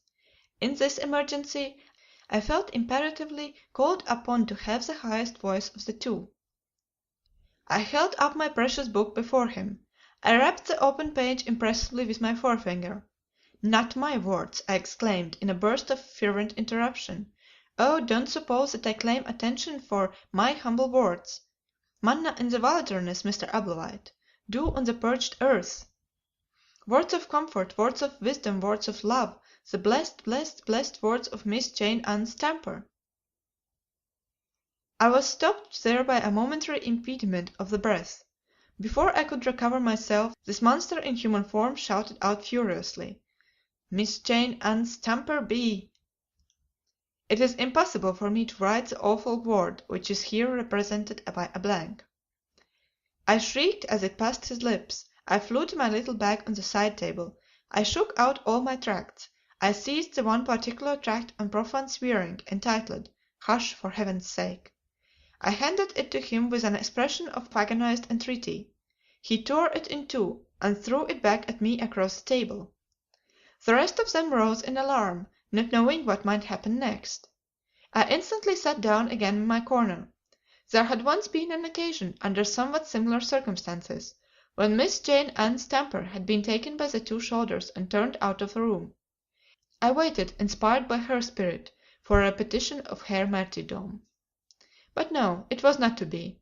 His wife was the next person whom he addressed. Who, he said, stammering with rage, who asked this impudent fanatic into the house? Did you? Before Aunt Applewhite could say a word, Rachel answered for her. "Miss Cluck is here," she said, "as my guest." Those words had a singular effect on Mr. Applewhite. They suddenly changed him from a man in a state of red-hot anger to a man in a state of icy cold contempt. It was plain to everybody that Rachel had said something, short and plain as her answer had been, which gave him the upper hand of her at last. "Oh," he said, "Miss Cluck is here as your guest in my house?" It was Rachel's turn to lose her temper at that. Her color rose and her eyes brightened fiercely. She turned to the lawyer and pointing to Mr. Applewhite asked haughtily, "What does he mean?" Mr. Bruff interfered for the third time. "You appear to forget," he said, addressing Mr. Applewhite, "that you took this house as Miss Verender's guardian for Miss Verender's use." "Not quite so fast," interposed Mr. Applewhite. "I have a last word to say, which I should have said some time since, if this—" He looked my way, pondering what abominable name he should call me, "if this rampant spinster had not interrupted us. I beg to inform you, sir, that, if my son is not good enough to be Miss Verender's husband, I cannot presume to consider his father good enough to be Miss Verender's guardian. Understand, if you please, that I refuse to accept the position which is offered to me by Lady Verender's will. In your legal phrase, I decline to act. This house has necessarily been hired in my name. I take the entire responsibility of it on my shoulders. It is my house. I can keep it or let it just as I please. I have no wish to hurry Miss Verender. On the contrary, I beg her to remove her guest and her luggage at her own entire convenience." He made a low bow and walked out of the room. That was Mr. Applewhite's revenge on Rachel for refusing to marry his son. The instant the door closed, Aunt Applewhite exhibited a phenomenon which silenced us all. She became endowed with energy enough to cross the room. "My dear," she said, taking Rachel by the hand, "I should be ashamed of my husband if I didn't know that it is his temper which has spoken to you, and not himself. You," continued Aunt Applewhite, turning on me in my corner with another endowment of energy, in her looks this time instead of her limbs, "you are the mischievous person who irritated him. I hope I shall never see you or your tracts again." She went back to Rachel and kissed her. "I beg your pardon, my dear," she said. "In my husband's name, what can I do for you?" Consistently perverse in everything, capricious and unreasonable in all the actions of her life, Rachel melted into tears at those commonplace words, and returned her aunt's kiss in silence.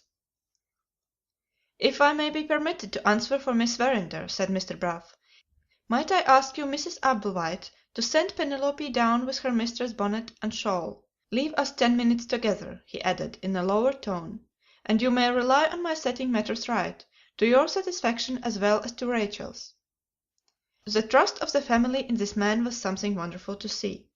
Without a word more on her side, Aunt Applewhite left the room. "Ah," said Mr. Bruff, looking after her, "the Horncastle blood has its drawbacks, I admit, but there is something in good breeding after all." Having made that purely worldly remark, he looked hard at my corner, as if he expected me to go. My interest in Rachel, an infinitely higher interest than his, riveted me to my chair.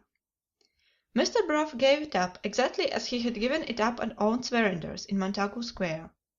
He led Rachel to a chair by the window and spoke to her there. "My dear young lady," he said, "Mr. Applewhite's conduct has naturally shocked you, and taken you by surprise.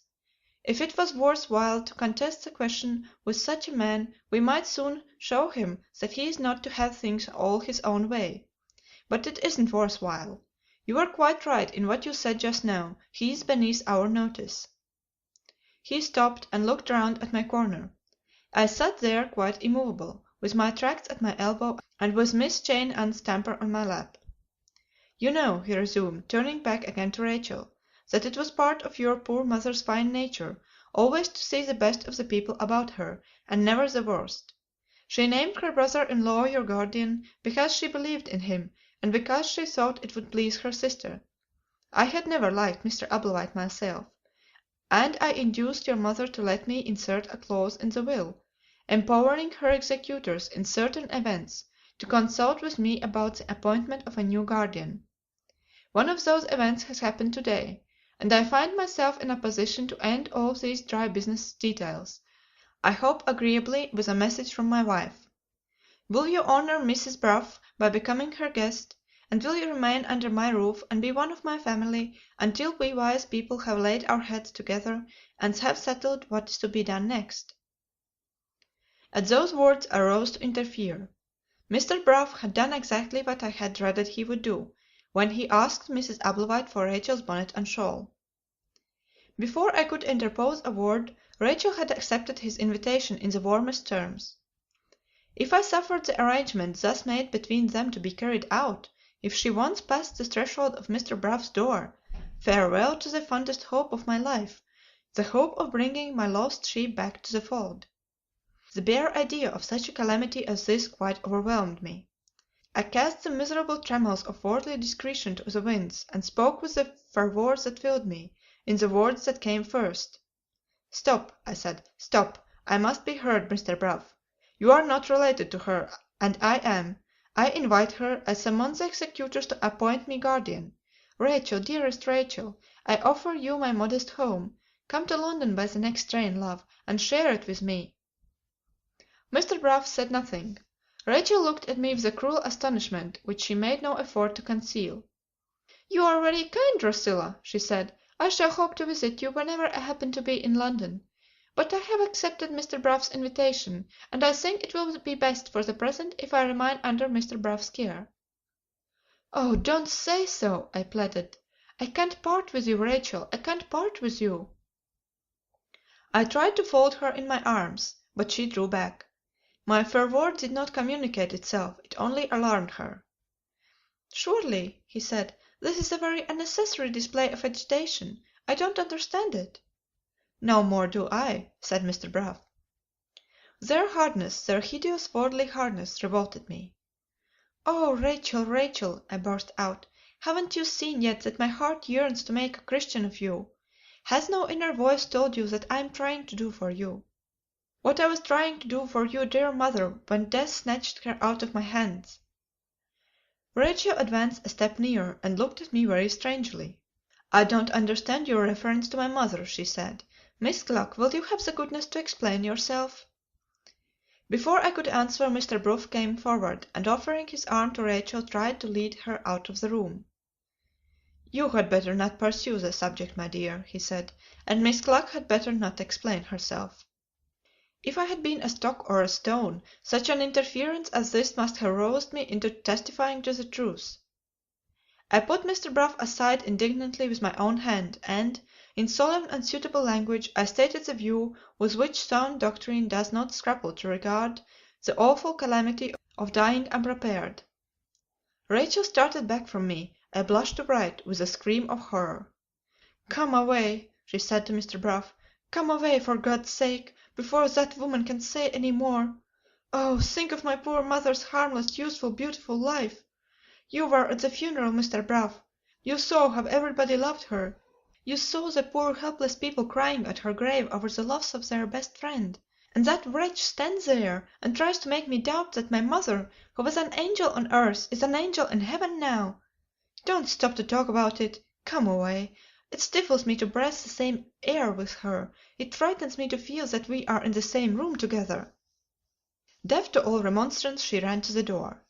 At the same moment her maid entered with her bonnet and shawl. She huddled them on anyhow. "Pack my things," she said, "and bring them to Mr. Bruff's." I attempted to approach her. I was shocked and grieved, but it is needless to say not offended.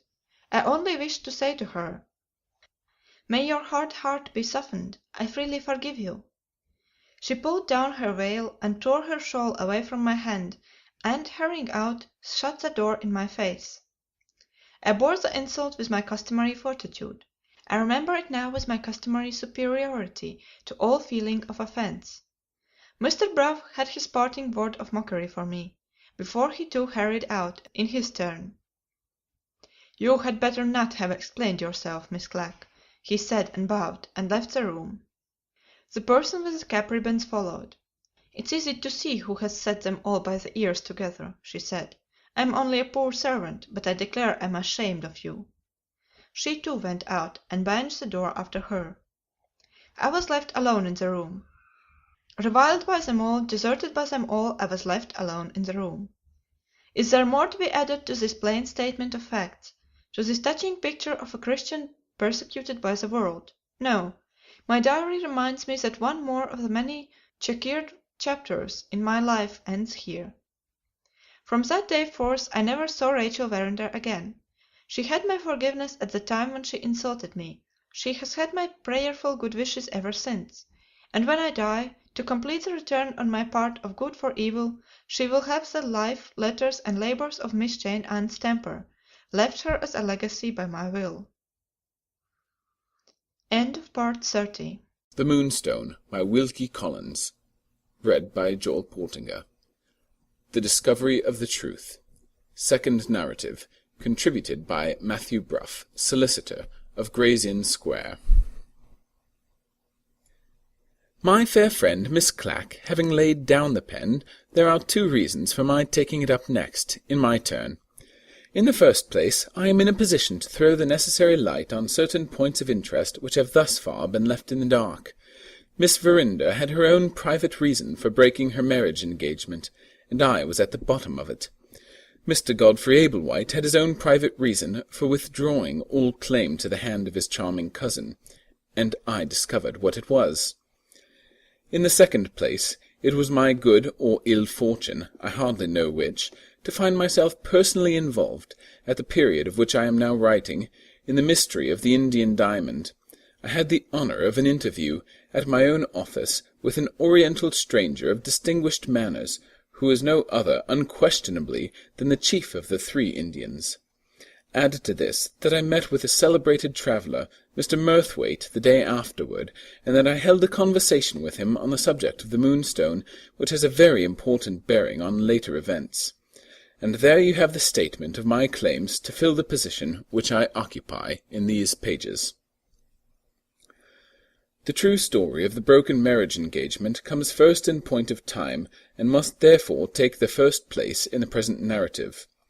Tracing my way back along the chain of events, from one end to the other, I find it necessary to open the scene, oddly enough, as you will think, at the bedside of my excellent client and friend, the late Sir John Verinder.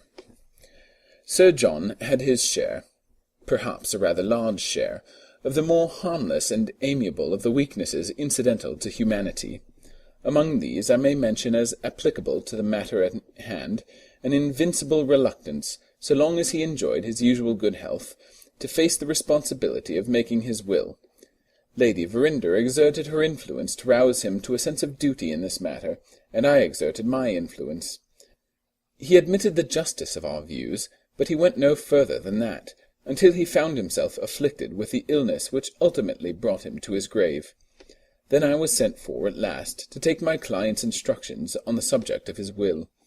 They proved to be the simplest instructions I had ever received in the whole of my professional career. Sir John was dozing when I entered the room. He roused himself at the sight of me. "How do you do, Mr. Brough?" he said. "I shan't be very long about this, and then I'll go to sleep again." He looked on with great interest while I collected pens, ink, and paper. "Are you ready?" he asked. I bowed, took a dip of ink, and waited for my instructions. "Everything to my wife," said Sir John. "That's all." He turned round on his pillow, and composed himself to sleep again. I was obliged to disturb him. "Am I to understand," I asked, "that you leave the whole of the property, of every sort and description, of which you die possessed, absolutely to Lady Verinder?" "Yes," said Sir John, "only I put it shorter. Why can't you put it shorter, and let me go to sleep again? Everything to my wife. That's my will." His property was entirely at his own disposal, and was of two kinds. Property in land (I purposely abstain from using technical language), and property in money. In the majority of cases, I am afraid I should have felt it my duty to my client to ask him to reconsider his will. In the case of Sir John, I knew Lady Verinder to be not only worthy of the unreserved trust which a husband had placed in her, all good wives are worthy of that, but to be also capable of properly administering a trust, which, in my experience of the fair sex, not 1 in 1,000 of them is competent to do. In 10 minutes Sir John's will was drawn and executed, and Sir John himself, good man, was finishing his interrupted nap. Lady Verinder amply justified the confidence which her husband had placed in her. In the first days of her widowhood she sent for me and made her will. The view she took of her position was so thoroughly sound and sensible that I was relieved of all necessity for advising her. My responsibility began and ended with shaping her instructions into the proper legal form. Before Sir John had been a fortnight in his grave, the future of his daughter had been most wisely and most affectionately provided for. The will remained in its fireproof box at my office through more years than I like to reckon up. It was not till the summer of 1848 that I found occasion to look at it again under very melancholy circumstances. At the date I have mentioned, the doctors pronounced the sentence on poor Lady Verinder, which was literally a sentence of death. I was the first person whom she informed of her situation, and I found her anxious to go over her will again with me. It was impossible to improve the provisions relating to her daughter, but in the lapse of time her wishes in regard to certain minor legacies left to different relatives had undergone some modification, and it became necessary to add 3 or 4 codicils to the original document. Having done this at once, for fear of accidents, I obtained her ladyship's permission to embody her recent instructions in a second will. My object was to avoid certain inevitable confusions and repetitions which now disfigured the original document, and which, to own the truth, grated sadly on my professional sense of the fitness of things. The execution of this second will has been described by Miss Clack, who was so obliging as to witness it. So far as regards Rachel Verinder's pecuniary interests, it was, word for word, the exact counterpart of the first will. The only changes introduced related to the appointment of a guardian, and to certain provisions concerning that appointment, which were made under my advice. On Lady Verinder's death, the will was placed in the hands of my proctor to be proved, as the phrase is, in the usual way. In about 3 weeks from that time, as well as I can remember, the first warning reached me of something unusual going on under the surface. I happened to be looking in at my friend the proctor's office, and I observed that he received me with an appearance of greater interest than usual. "I have some news for you," he said. "What do you think I heard at the Doctors' Commons this morning? Lady Verinder's will has been asked for and examined already." This was news indeed. There was absolutely nothing which could be contested in the will, and there was nobody I could think of who had the slightest interest in examining it. I shall perhaps do well if I explain in this place, for the benefit of the few people who don't know it already, that the law allows all wills to be examined at Doctors' Commons by anybody who applies, on the payment of a shilling fee. "Did you hear who asked for the will?" I inquired. "Yes, the clerk had no hesitation in telling me. Mr. Smalley, of the firm Skip and Smalley, asked for it. The will has not been copied yet into the great folio registers, so there was no alternative but to depart from the usual course and to let him see the original document. He looked it over carefully and made a note in his pocket-book. Have you any idea of what he wanted with it?" I shook my head. "I shall find out," I answered, "before I am a day older," and with that I went back at once to my own office. If any other firm of solicitors had been concerned in this unaccountable examination of my deceased client's will, I might have found some difficulty in making the necessary discovery. But I had a hold over Skip and Smalley which made my course in this matter a comparatively easy one. My common-law clerk, a most competent and excellent man, was a brother of Mr. Smalley's, and, owing to this sort of indirect connection with me, Skip and Smalley had, for some years past, picked up the crumbs that fell from my table, in the shape of cases brought to my office, which, for various reasons, I did not think it worth while to undertake. My professional patronage was, in this way, of some importance to the firm. I intended, if necessary, to remind them of that patronage on the present occasion. The moment I got back I spoke to my clerk, and after telling him what had happened I sent him to his brother's office, with Mr. Bruff's compliments, and he would be glad to know why Messrs. Kipp and Smalley had found it necessary to examine Lady Verinder's will. This message brought Mr. Smalley back to my office, in company with his brother. He acknowledged that he had acted under instructions received from a client, and then he put it to me whether it would not be a breach of professional confidence on his part to say more. We had a smart discussion upon that. He was right, no doubt, and I was wrong. The truth is, I was angry and suspicious, and I insisted on knowing more. Worse still, I declined to consider any additional information offered to me as a secret placed in my keeping.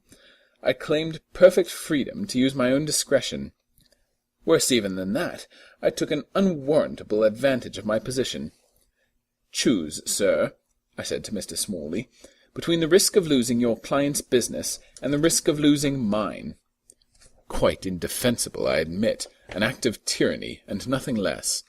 Like other tyrants, I carried my point.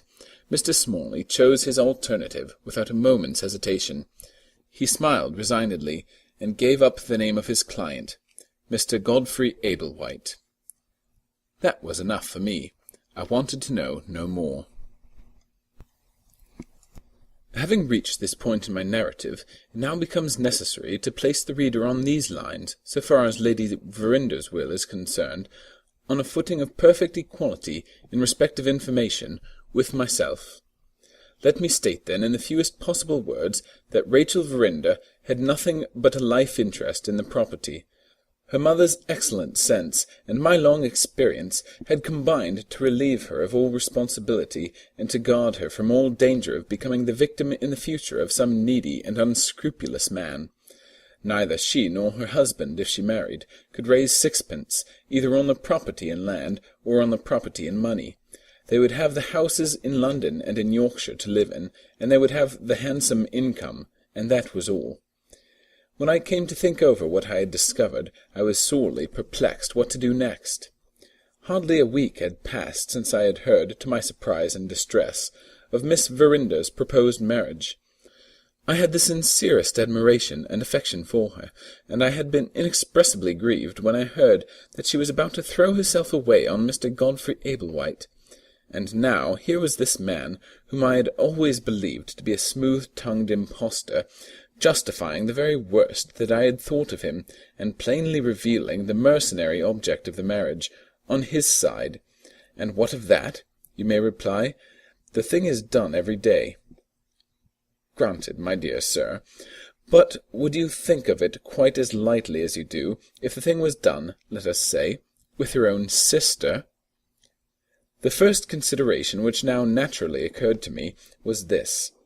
Would Mr. Godfrey Ablewhite hold to his engagement after what his lawyer had discovered for him? It depended entirely on his pecuniary position, of which I knew nothing. If that position was not a desperate one, it would be well worth his while to marry Miss Verinder for her income alone. If, on the other hand, he stood in urgent need of realizing a large sum by a given time, then Lady Verinder's will would exactly meet the case, and would preserve her daughter from falling into a scoundrel's hands. In the latter event, there would be no need for me to distress Miss Rachel, in the first days of her mourning for her mother, by an immediate revelation of the truth. In the former event, if I remained silent, I should be conniving at a marriage which would make her miserable for life. My doubts ended in my calling at the hotel in London, at which I knew Mrs. Ablewhite and Miss Verinder to be staying. They informed me that they were going to Brighton the next day, and that an unexpected obstacle prevented Mr. Godfrey Ablewhite from accompanying them. I at once proposed to take his place. When I was only thinking of Rachel Verinder, it was possible to hesitate. When I actually saw her, my mind was made up directly, come what might of it, to tell her the truth. I found my opportunity when I was out walking with her on the day after my arrival. "May I speak to you," I asked, "about your marriage engagement?" "Yes," she said indifferently, "if you have nothing more interesting to talk about." Will you forgive an old friend and servant of your family, Miss Rachel, if I venture on asking you whether your heart is set on this marriage?" "I am marrying in despair, Mr. Bruff, on the chance of dropping into some sort of stagnant happiness which may reconcile me to my life." Strong language, and suggestive of something below the surface in the shape of a romance. But I had my own object in view, and I declined, as we lawyers say, to pursue the question into its side issues. "Mr. Godfrey Ablewhite can hardly be of your way of thinking," I said. "His heart must be set on the marriage at any rate." "He says so, and I suppose I ought to believe him. He would hardly marry me, after what I have owned to him, unless he was fond of me." Poor thing! The bare idea of a man marrying her for his own selfish and mercenary ends had never entered her head. The task I had set for myself began to look like a harder task than I had bargained for. "It sounds strangely," I went on, in my old-fashioned ears. "What sounds strangely?" she asked. "To hear you speak of your future husband as if you were not quite sure of your sincerity of his attachment. Are you conscious of any reason in your own mind for doubting him?" Her astonishing quickness of perception detected a change in my voice, or my manner, when I put that question, which warned her that I had been speaking all along with some ulterior object in view. She stopped, and, taking her arm out of mine, looked me searchingly in the face. "Mr. Bruff," she said, "you have something to tell me about Godfrey Ablewhite. Tell it." I knew her well enough to take her at her word. I told it. She put her arm again into mine, and walked on with me slowly. I felt her hand tightening its grasp mechanically on my arm, and I saw her getting paler and paler as I went on, but not a word passed her lips while I was speaking. When I had done, she still kept silence. Her head drooped a little, and she walked by my side, unconscious of my presence, unconscious of everything about her, lost, buried, I might almost say, in her own thoughts. I made no attempt to disturb her. My experience of her disposition warned me, on this, as on former occasions, to give her time. The first instinct of girls in general, on being told anything which interests them, is to ask a multitude of questions, and then to run off and talk it all over with some favourite friend. Rachel Verinder's first instinct, under similar circumstances, was to shut herself up in her own mind and to think it over by herself. This absolute self-dependence is a great virtue in a man. In a woman it has the serious drawback of morally separating her from the mass of her sex, and so exposing her to misconstruction by the general opinion. I strongly suspect myself of thinking as the rest of the world think in this matter, except in the case of Rachel Verinder. The self-dependence in her character was one of its virtues in my estimation, partly, no doubt, because I sincerely admired and liked her, partly because the view I took of her connection with the loss of the Moonstone was based on my own special knowledge of her disposition. Badly as appearances might look in the matter of the diamond, shocking as it undoubtedly was to know that she was associated in any way with the mystery of an undiscovered theft, I was satisfied, nevertheless, that she had done nothing unworthy of her, because I was also satisfied that she had not stirred a step in the business without shutting herself up in her own mind and thinking it over first. We had walked on, for nearly a mile, I should think, before Rachel roused herself. She suddenly looked up at me with a faint reflection of her smile of happier times, the most irresistible smile I had ever seen on a woman's face. "I owe much already to your kindness," she said, "and I feel more deeply indebted to it now than ever. If you hear any rumours of my marriage when you go back to London, contradict them at once, on my authority." "Have you resolved to break your engagement?" I asked. "Can you doubt it?" she returned, proudly, "after what you have told me?" "My dear Miss Rachel, you are very young, and you may find more difficulty in withdrawing from your present position than you anticipate. Have you no one, I mean a lady, of course, whom you could consult?" "No one," she answered. It distressed me. It did indeed distress me to hear her say that. She was so young and so lonely, and she bore it so well. The impulse to help her got the better of any sense of my own unfitness which I might have felt under the circumstances, and I stated such ideas on the subject as occurred to me on the spur of the moment to the best of my ability. I have advised a prodigious number of clients, and have dealt with some exceedingly awkward difficulties in my time, but this was the first occasion on which I had ever found myself advising a young lady how to obtain her release from a marriage engagement. The suggestion I offered amounted briefly to this. I recommended her to tell Mr. Godfrey Ablewhite, at a private interview, of course, that he had, to her certain knowledge, betrayed the mercenary nature of the motive on his side. She was then to add that their marriage, after what she had discovered, was a simple impossibility, and she was to put it to him whether he thought it wisest to secure her silence by falling in with her views, or to force her, by opposing them, to make the motive under which she was acting generally known. If he attempted to defend himself, or to deny the facts, she was, in that event, to refer him to me. Miss Verinder listened attentively till I had done. She then thanked me very prettily for my advice, but informed me at the same time that it was impossible for her to follow it. "May I ask," I said, "what objection you see to following it?" She hesitated, and then met me with a question on her side. "Suppose you were asked to express your opinion of Mr. Godfrey Ablewhite's conduct," she began. "Yes."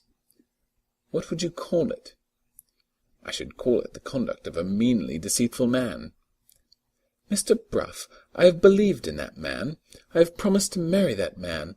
How can I tell him he is mean? How can I tell him he has deceived me? How can I disgrace him in the eyes of the world after that?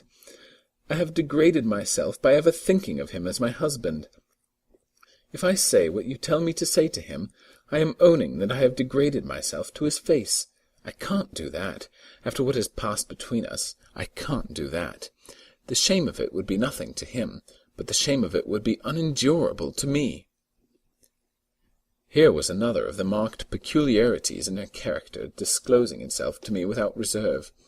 Here was her sensitive horror of the bare contact with anything mean, blinding her to every consideration of what she owed to herself, hurrying her into a false position which might compromise her in the estimation of all her friends.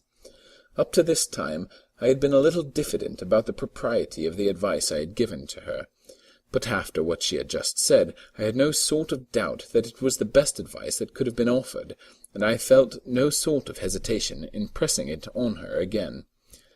She only shook her head and repeated her objection in other words. "He has been intimate enough with me to ask me to be his wife. He has stood high enough in my estimation to obtain my consent. I can't tell him to his face that he is the most contemptible of living creatures after that." "But, my dear Miss Rachel," I remonstrated, "it's equally impossible for you to tell him that you withdraw from your engagement without giving some reason for it." "I shall say that I have thought it over, and that I am satisfied it will be best for both of us if we part." "No more than that?" "No more." "Have you thought of what he may say on his side?" "He may say what he pleases." It was impossible not to admire her delicacy and her resolution, and it was equally impossible not to feel that she was putting herself in the wrong. I entreated her to consider her own position. I reminded her that she would be exposing herself to the most odious misconstruction of her motives. "You can't brave public opinion," I said, "at the command of private feeling." "I can," she answered. "I have done it already." "What do you mean?" "You have forgotten the Moonstone, Mr. Bruff. Have I not braved public opinion there, with my own private reasons for it?" Her answer silenced me for the moment. It set me trying to trace the explanation of her conduct, at the time of the loss of the Moonstone, out of the strange avowal which had just escaped her. I might perhaps have done it when I was younger. I certainly couldn't do it now. I tried a last remonstrance before we returned to the house. She was just as immovable as ever. My mind was in a strange conflict of feelings about her when I left her that day. She was obstinate. She was wrong. She was interesting. She was admirable. She was deeply to be pitied. I made her promise to write to me the moment she had any news to send, and I went back to my business in London with a mind exceedingly ill at ease. On the evening of my return, before it was possible for me to receive my promised letter, I was surprised by a visit from Mr. Ablewhite the elder, and was informed that Mr. Godfrey had got his dismissal, and had accepted it that very day. With the view I already took of the case, the bare fact, stated in the words that I have underlined, revealed Mr. Godfrey Ablewhite's motive for submission as plainly as if he had acknowledged it himself. He needed a large sum of money, and he needed it by a given time. Rachel's income, which would have helped him to do anything else, would not help him here, and Rachel had accordingly released herself, without encountering a moment's serious opposition on his part. If I am told that this is mere speculation, I ask, in my turn, what other theory will account for his giving up a marriage which would have maintained him in splendour for the rest of his life? Any exultation I might otherwise have felt at the lucky turn which things had now taken was effectually checked by what passed at my interview with old Mr. Ablewhite. He came, of course, to know whether I could give him any explanation of Miss Verinder's extraordinary conduct. It is needless to say that I was quite unable to afford him the information he wanted. The annoyance which I thus inflicted, following on the irritation produced by a recent interview with his son, threw Mr. Ablewhite off his guard. Both his looks and his language convinced me that Miss Verinder would find him a merciless man to deal with when he joined the ladies at Brighton the next day. I had a restless night, considering what I ought to do next. How my reflections ended, and how thoroughly well-founded my distrust of old Mr. Ablewhite proved to be, are items of information which, as I am told, have already been put tidily in their proper places by that exemplary person, Miss Clack. I have only to add, in completion of her narrative, that Miss Verinder found a quiet and repose which she sadly needed, poor thing, in my house at Hampstead. She honoured us by making a long stay. My wife and daughters were charmed with her, and when the executors decided on the appointment of a new guardian, I feel sincere pride and pleasure in recording that my guest and my family parted like old friends on either side. End of Part 31. The Moonstone, by Wilkie Collins. The Discovery of the Truth. Second Narrative. Chapter 2. The next thing I have to do is to present such additional information as I possess on the subject of the Moonstone, or, to speak more correctly, on the subject of the Indian plot to steal the diamond. The little that I have to tell is, as I think I have already said, of some importance, nevertheless, in respect of its bearing very remarkably on the events which are still to come. About a week or 10 days after Miss Verinder had left us, one of my clerks entered the private room at my office, with a card in his hand, and informed me that a gentleman was below who wanted to speak to me. I looked at the card. There was a foreign name written on it, which has escaped my memory. It was followed by a line, written in English, at the bottom of the card, which I remember perfectly well. Recommended by Mr. Septimus Luker. The audacity of a person in Mr. Luker's position presuming to recommend anybody to me took me so completely by surprise that I sat silent for the moment, wondering whether my own eyes had not deceived me. The clerk, observing my bewilderment, favoured me with the result of his own observation of the stranger who was waiting downstairs. "He's a rather remarkable-looking man, sir, so dark in the complexion that we all set him down in the office for an Indian, or something of that sort." Associating the clerk's idea with a very offensive line inscribed on the card in my hand, I instantly suspected that the Moonstone was at the bottom of Mr. Luker's recommendation, and of the stranger's visit at my office. To the astonishment of my clerk, I at once decided on granting an interview to the gentleman below. In justification of the highly unprofessional sacrifice to mere curiosity which I thus made, permit me to remind anybody who may read these lines that no living person, in England at any rate, can claim to have had such an intimate connection with the romance of the Indian diamond as mine has been. I was entrusted with the secret of Colonel Herncastle's plan for escaping assassination. I received the colonel's letters, periodically reporting himself a living man. I drew his will, leaving the Moonstone to Miss Verinder. I persuaded his executor to act on the chance that the jewel might prove to be a valuable acquisition to the family. And, lastly, I combated Mr. Franklin Blake's scruples and induced him to be the means of transporting the diamond to Lady Verinder's house. If anyone can claim a prescriptive right of interest in the Moonstone and in everything connected with it, I think it is hardly to be denied that I am the man.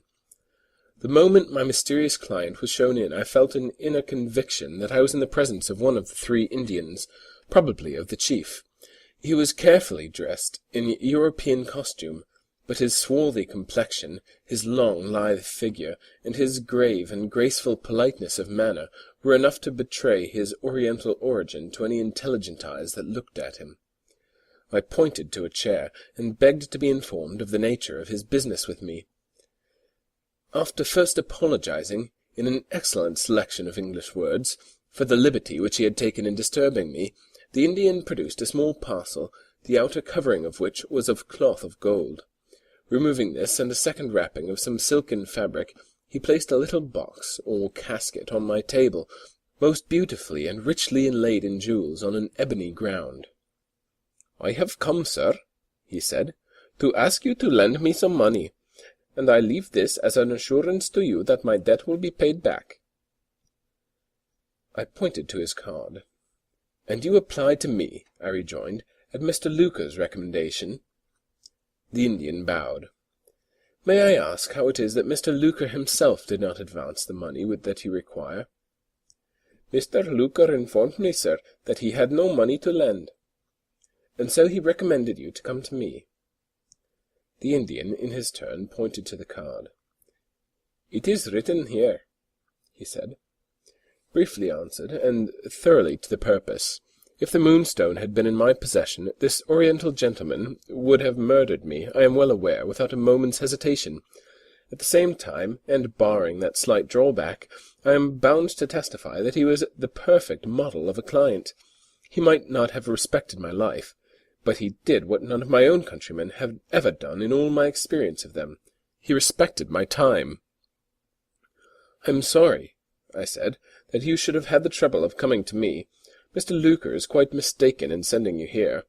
I am trusted, like other men of my profession, with money to lend, but I never lend it to strangers, and I never lend it on such a security as you have produced." Far from attempting, as other people would have done, to induce me to relax my own rules, the Indian only made me another bow, and wrapped up his box in its 2 coverings without a word of protest. He rose. This admirable assassin rose to go the moment I had answered him. "Will your condescension towards a stranger excuse my asking one question?" said he, "before I take my leave?" I bowed on my side. Only one question at parting. The average, in my experience, was 50. "Supposing, sir, it had been possible and customary for you to lend me the money," he said, "in what space of time would it have been possible and customary for me to pay it back?" "According to the usual course pursued in this country," I answered, "you would have been entitled to pay the money back, if you liked, in 1 year's time from the date at which it was first advanced to you." The Indian made me a last bow, the lowest of all, and suddenly and softly walked out of the room. It was done in a moment, in a noiseless, supple, cat-like way, which little startled me, I own.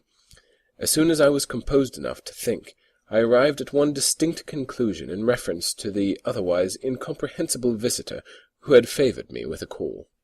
His face, voice, and manner, while I was in his company, were under such perfect control that they set all scrutiny at defiance.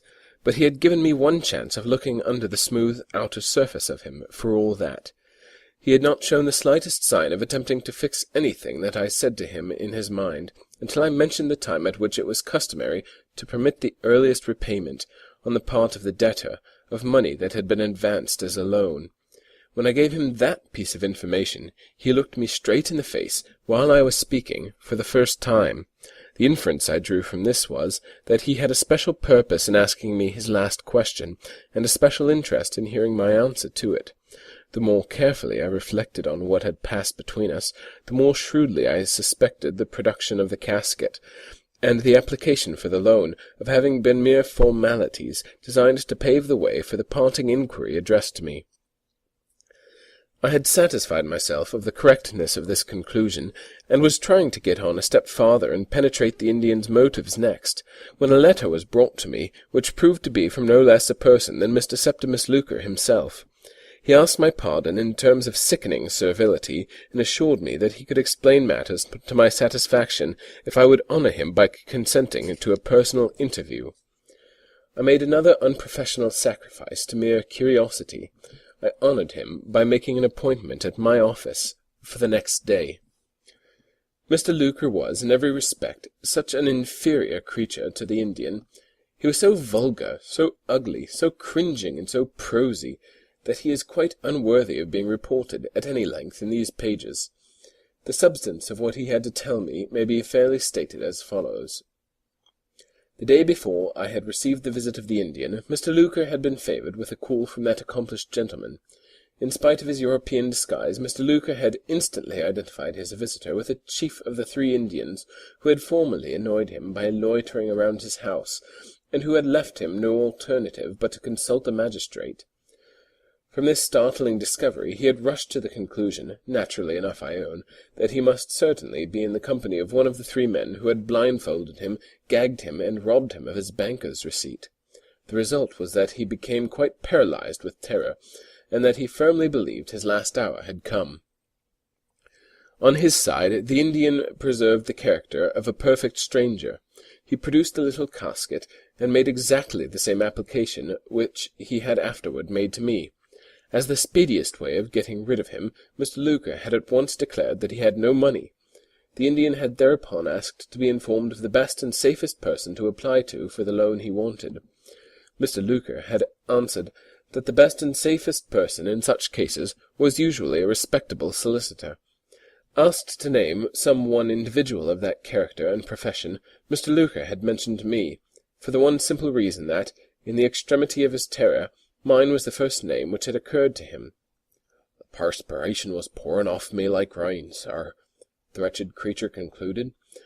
I didn't know what I was talking about, and I hope you'll overlook it, Mr. Bruff, sir, in consideration of my having been really and truly frightened out of my wits. I excused the fellow graciously enough. It was the readiest way of releasing myself from the sight of him. Before he left me, I detained him to make one inquiry.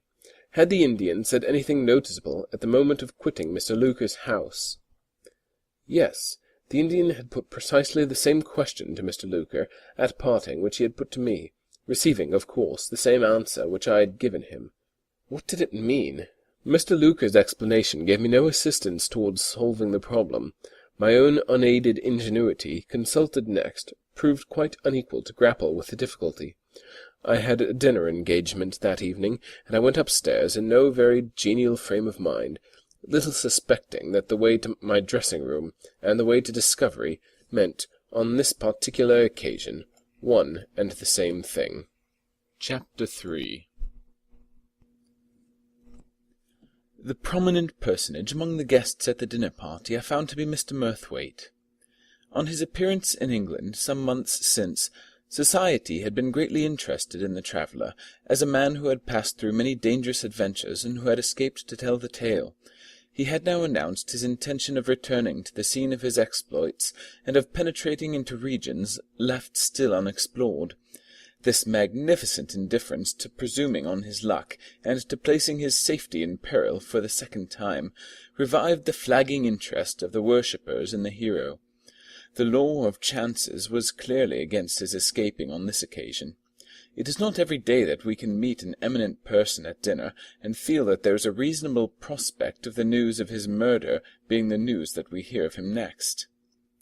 When the gentlemen were left by themselves in the dining-room, I found myself sitting next to Mr. Murthwaite. The guests present being all English, it is needless to say that, as soon as the wholesome check exercised by the presence of the ladies was removed, the conversation turned on politics as a necessary result. In respect to this all-absorbing national topic, I happen to be one of the most un-English Englishmen living. As a general rule, political talk appears to me to be of all talk the most dreary and the most profitless. Glancing at Mr. Murthwaite, when the bottles had made their first round of the table, I found that he was apparently of my way of thinking. He was doing it very dexterously, with all possible consideration for the feelings of the host, but it is not the less certain that he was composing himself for a nap. It struck me as an experiment worth attempting, to try whether a judicious allusion to the subject of the Moonstone would keep him awake, and if it did, to see what he thought of the last new complication in the Indian conspiracy, as revealed in the prosaic precincts of my office. "If I am not mistaken, Mr. Murthwaite," I began, "you were acquainted with the late Lady Verinder, and you took some interest in the strange succession of events which ended in the loss of the Moonstone." The eminent traveller did me the honour of waking up in an instant, and asking me who I was. I informed him of my professional connection with the Herncastle family, not forgetting the curious position which I had occupied towards the Colonel and his diamond in the bygone time. Mr. Murthwaite shifted round in his chair so as to put the rest of the company behind him, Conservatives and Liberals alike, and concentrated his whole attention on plain Mr. Bruff of Gray's Inn Square. "Have you heard anything lately of the Indians?" he asked. "I have every reason to believe," I answered, "that one of them had an interview with me in my office yesterday." Mr. Murthwaite was not an easy man to astonish, but that last answer of mine completely staggered him. I described what had happened to Mr. Luker, and what had happened to myself, exactly as I have described it here. "It is clear that the Indian's parting inquiry had an object," I added.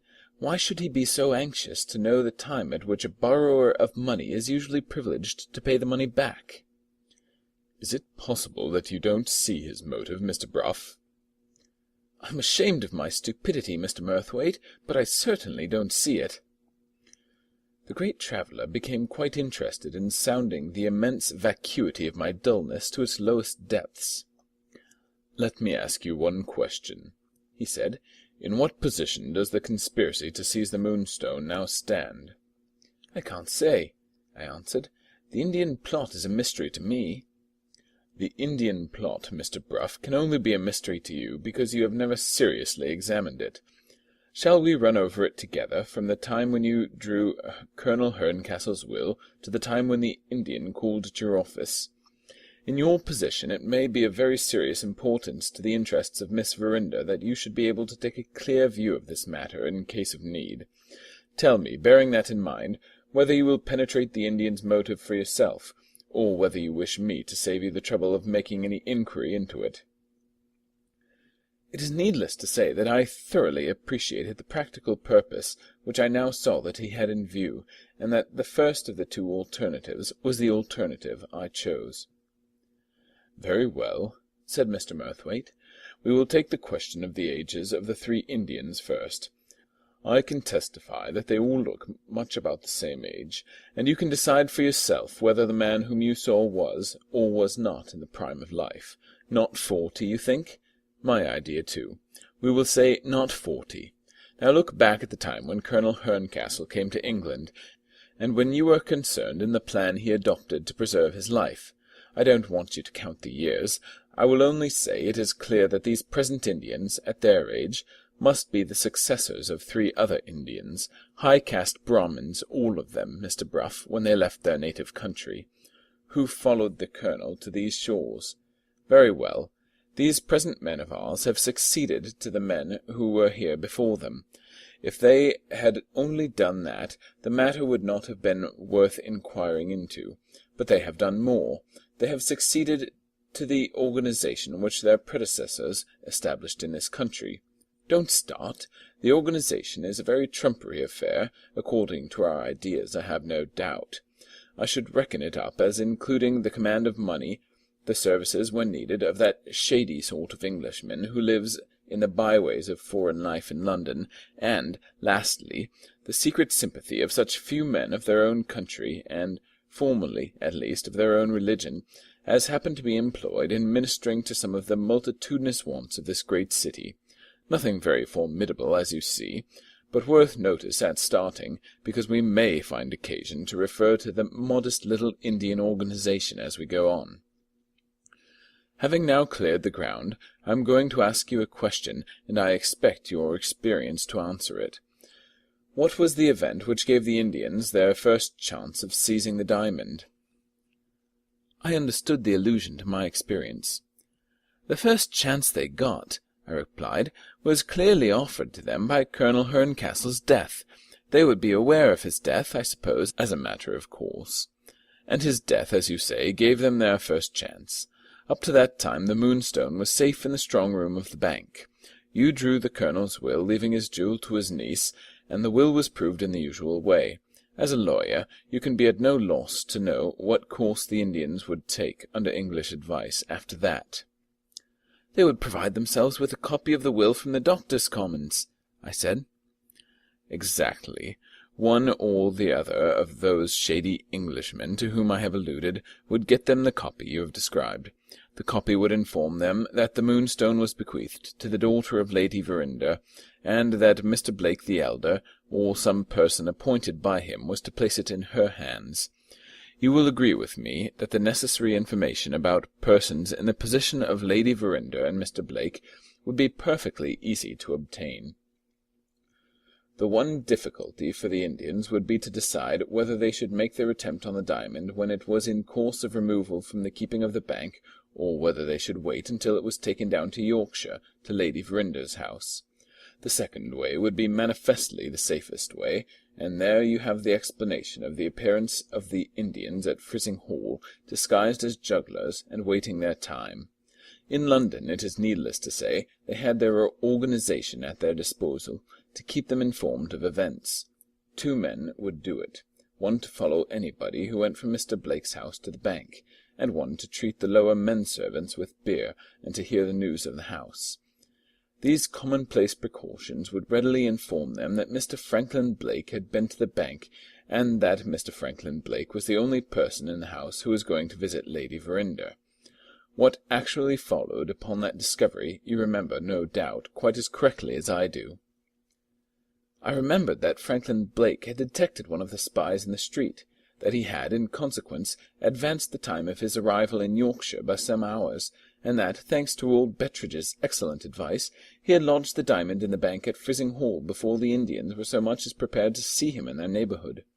All perfectly clear so far, but the Indians being ignorant of the precaution thus taken, how was it that they had made no attempt on Lady Verinder's house, in which they must have supposed the diamond to be, through the whole of the interval that elapsed before Rachel's birthday? In putting this difficulty to Mr. Murthwaite, I thought it right to add that I had heard of the little boy and the drop of ink and the rest of it, and that any explanation based on the theory of clairvoyance was an explanation which would carry no conviction whatever with it, to my mind. "Nor to mine either," said Mr. Murthwaite. "The clairvoyance in this case is simply a development of the romantic side of the Indian character. It would be a refreshment and an encouragement to those men, quite inconceivable, I grant you, to the English mind, to surround their wearisome and perilous errand in this country with a certain halo of the marvellous and the supernatural. Their boy is unquestionably a sensitive subject to the mesmeric influence, and unto that influence he has no doubt reflected what was already in the mind of the person mesmerizing him. I have tested the theory of clairvoyance, and I have never found the manifestations get beyond that point. The Indians don't investigate the matter in this way. The Indians look upon their boy as a seer of things invisible to their eyes, and, I repeat, in that marvel they find the source of a new interest in the purpose that unites them. I only notice this as offering a curious view of human character, which must be quite new to you. We have nothing whatever to do with clairvoyance, or with mesmerism, or with anything else that is hard of belief to a practical man, in the inquiry that we are now pursuing. My object in following the Indian plot, step by step, is to trace results back, by rational means, to natural causes. Have I succeeded to your satisfaction so far?" "Not a doubt of it, Mr. Murthwaite. I am waiting, however, with some anxiety to hear the rational explanation of the difficulty which I have just now had the honour of submitting to you." Mr. Murthwaite smiled. "It's the easiest difficulty to deal with of all," he said.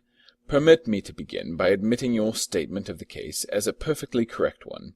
The Indians were undoubtedly not aware of what Mr. Franklin Blake had done with the diamond, for we find them making their first mistake on the first night of Mr. Blake's arrival at his aunt's house." "Their first mistake?" I repeated. "Certainly. The mistake of allowing themselves to be surprised lurking about the terrace at night by Gabriel Bettridge. However, they had the merit of seeing for themselves that they had taken a false step, for, as you say, again, with plenty of time at their disposal, they never came near the house for weeks afterward." "Why, Mr. Murthwaite? That's what I want to know. Why?" "Because no Indian, Mr. Bruff, ever runs an unnecessary risk. The clause you drew in Colonel Herncastle's will informed them, didn't it, that the Moonstone was to pass absolutely into Miss Verinder's possession on her birthday? Very well. Tell me which was the safest course for men in their position, to make their attempt on the diamond while it was under the control of Mr. Franklin Blake, who had shown already that he could suspect and outwit them, or to wait till the diamond was at the disposal of a young girl who would innocently delight in wearing the magnificent jewel at every possible opportunity. Perhaps you want a proof that my theory is correct. Take the conduct of the Indians themselves as the proof. They appeared at the house after waiting all those weeks on Miss Verinder's birthday, and they were rewarded for the patient accuracy of their calculations by seeing the Moonstone in the bosom of her dress. When I heard the story of the Colonel and the diamond later in the evening, I felt so sure about the risk Mr. Franklin Blake had run. They would certainly have attacked him if he had not happened to ride back to Lady Verinder's in the company of other people, and I was so strongly convinced of the worse risks still in store for Miss Verinder that I recommended following the Colonel's plan and destroying the identity of the gems by having it cut into separate stones. How its extraordinary disappearance that night made my advice useless and utterly defeated the Hindu plot, and how all further action on the part of the Indians was paralyzed the next day by their confinement in prison as rogues and vagabonds, you know as well as I do. The first act in the conspiracy closes there. Before we go on to the second, may I ask whether I have met your difficulty with an explanation which is satisfactory to the mind of a practical man?" It was impossible to deny that he had met my difficulty fairly, thanks to his superior knowledge of the Indian character, and thanks to his not having hundreds of other wills to think of since Colonel Herncastle's time. "So far, so good," resumed Mr. Murthwaite. "The first chance the Indians had of seizing the diamond was a chance lost, on the day when they were committed to the prison at Frizinghall. When did the second chance offer itself? The second chance offered itself, as I am in a condition to prove, while they were still in confinement." He took out his pocket-book, and opened it at a particular leaf before he went on. "I was staying," he resumed, "with some friends at Frizinghall at the time. A day or two before the Indians were set free, on a Monday, I think, the governor of the prison came to me with a letter. It had been left for the Indians by one Mrs. Macon, of whom they had hired the lodging in which they lived, and it had been delivered at Mrs. Macon's door, in ordinary course of post, on the previous morning. The prison authorities had noticed that the postmark was Lambeth, and that the address on the outside, though expressed in correct English, was, in form, oddly at variance with the customary method of directing a letter. On opening it, they had found the contents to be written in a foreign language, which they rightly guessed at Hindustani. Their object in coming to me was, of course, to have the letter translated to them. I took a copy in my pocket-book of the original and of my translation, and there they are at your service." He handed me the open pocket-book. The address of the letter was the first thing copied. It was all written in one paragraph, without any attempt at punctuation, thus: "To the 3 Indian men living with the lady called Macon at Frizinghall in Yorkshire." The Hindu characters followed, and the English translation appeared at the end, expressed in these mysterious words: "In the name of the Regent of the Night, whose seat is on the antelope, whose arms embrace the 4 corners of the earth. Brothers, turn your faces to the south, and come to me in the street of many noises, which leads down to the muddy river. The reason is this: my own eyes have seen it." There the letter ended, without either date or signature. I handed it back to Mr. Murthwaite, and owned that this curious specimen of Hindu correspondence rather puzzled me. "I can explain the first sentence to you," he said, "and the conduct of the Indians themselves will explain the rest. The god of the moon is represented, in the Hindu mythology, as a 4-armed deity, seated on an antelope, and one of his titles is the Regent of the Night. Here, then, to begin with, is something which looks suspiciously like an indirect reference to the Moonstone. Now, let us see what the Indians did after the prison authorities had allowed them to receive their letter. On the very day when they were set free, they went at once to the railway station and took their places in the first train that started for London. We all thought it a pity at Frizzing Hall that their proceedings were not privately watched, but after Lady Verinder had dismissed the police officer and had stopped all further inquiry into the loss of the diamond, no one else could presume to stir in the matter. The Indians were free to go to London, and to London they went. What was the next news we heard of them, Mr. Bruff? "They were annoying Mr. Luker," I answered, "by loitering about his house at Lambeth." "Did you read the report of Mr. Luker's application to the magistrate?" "Yes." In the course of his statement he referred, if you remember, to a foreign workman in his apartment, whom he had dismissed on suspicion of attempted theft, and whom he also distrusted as possibly acting in collusion with the Indians who had annoyed him. The inference is pretty plain, Mr. Bruff, as to who wrote the letter which puzzled you just now, and as to which of Mr. Luker's Oriental treasures the workman had attempted to steal.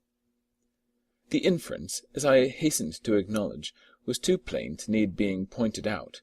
I had never doubted that the Moonstone had found its way into Mr. Luker's hands at the time to which Mr. Murthwaite alluded.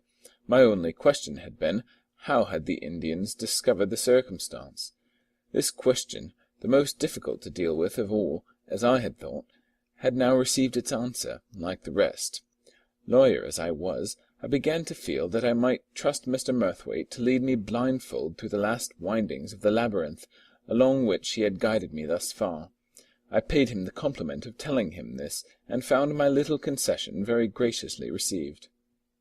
"You shall give me a piece of information in your turn before we go on," he said. "Somebody must have taken the Moonstone from Yorkshire to London, and somebody must have raised money on it, or it would never have been in Mr. Luker's possession. Has there been any discovery made of who that person was?" "None that I know of." "There was a story, was there not, about Mr. Godfrey Ablewhite? I am told he is an eminent philanthropist, which is decidedly against him, to begin with." I heartily agreed in this with Mr. Murthwaite. At the same time I felt bound to inform him, without, it is needless to say, mentioning Miss Verinder's name, that Mr. Godfrey Ablewhite had been cleared of all suspicion, on evidence which I could answer for as entirely beyond dispute. "Very well," said Mr. Murthwaite quietly. "Let us leave it to time to clear the matter up. In the meanwhile, Mr. Bruff, we must get back again to the Indians, on your account. Their journey to London simply ended in their becoming the victims of another defeat. The loss of their second chance of seizing the diamond is mainly attributable, as I think, to the cunning and foresight of Mr. Luker, who doesn't stand at the top of the prosperous and ancient profession of usury for nothing. By the prompt dismissal of the man in his employment, he deprived the Indians of the assistance which their confederate would have rendered them in getting into the house. By the prompt transport of the Moonstone to his bankers, he took the conspirators by surprise before they were prepared with a new plan for robbing him. How the Indians, in this latter case, suspected what he had done, and how they contrived to possess themselves of his banker's receipt, are events too recent to need dwelling on. Let it be enough to say that they know the Moonstone to be once more out of their reach, deposited under the general description of a valuable gem in a banker's strong-room.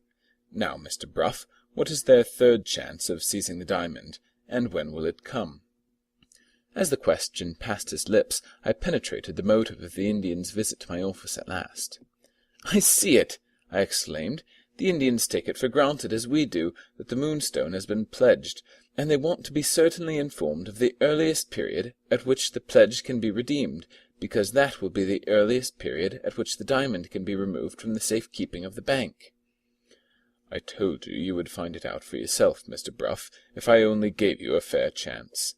In a year from the time when the Moonstone was pledged, the Indians will be on the watch for their third chance.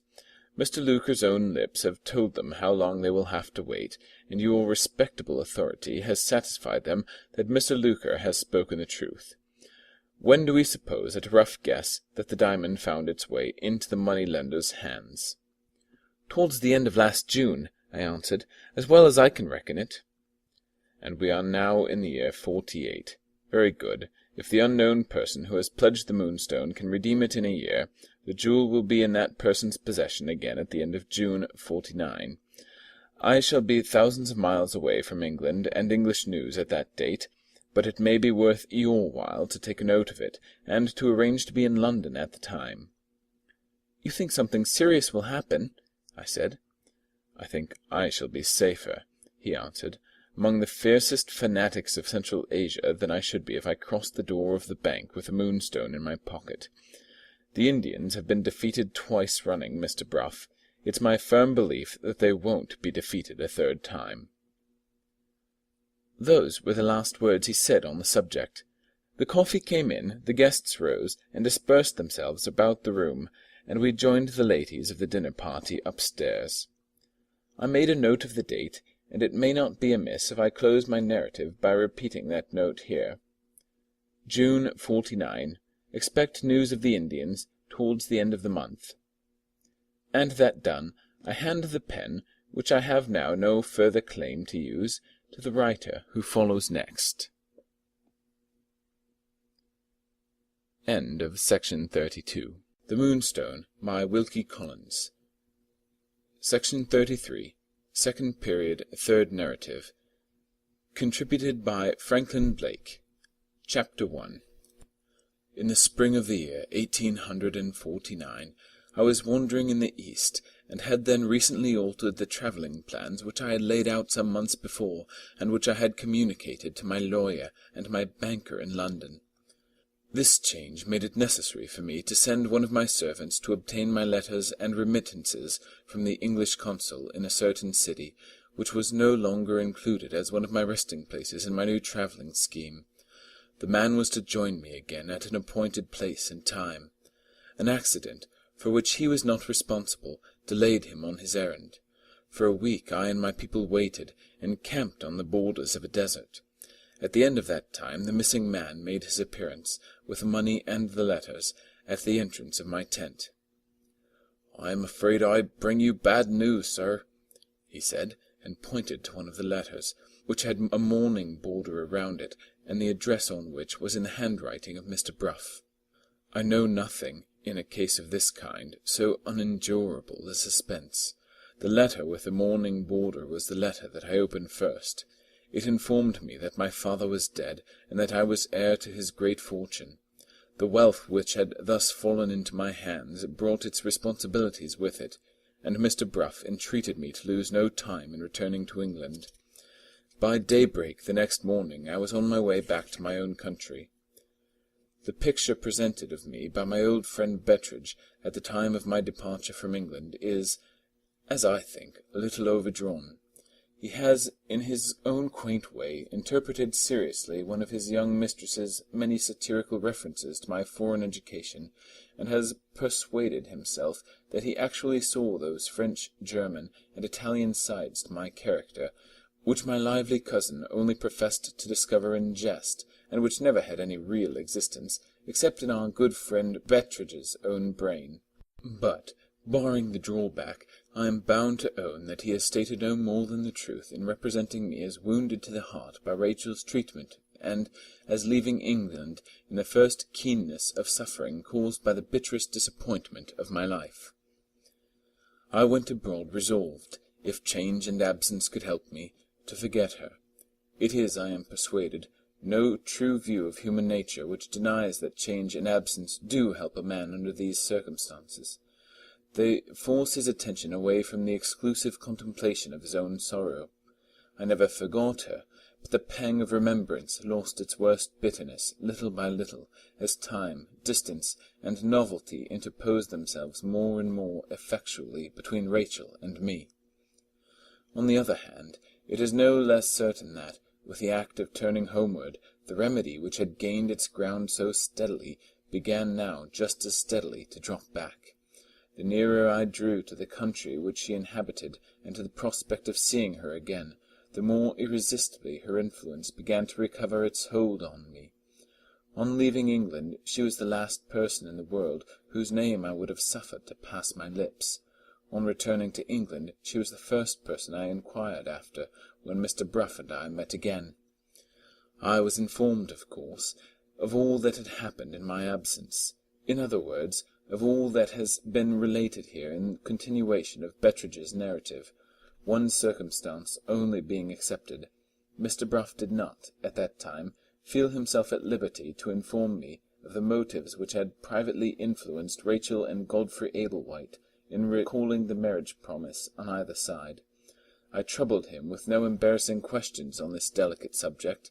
It was relief enough to me, after the jealous disappointment caused by hearing that she had ever contemplated being Godfrey's wife, to know that reflection had convicted her of acting rashly, and that she had effected her own release from her marriage engagement.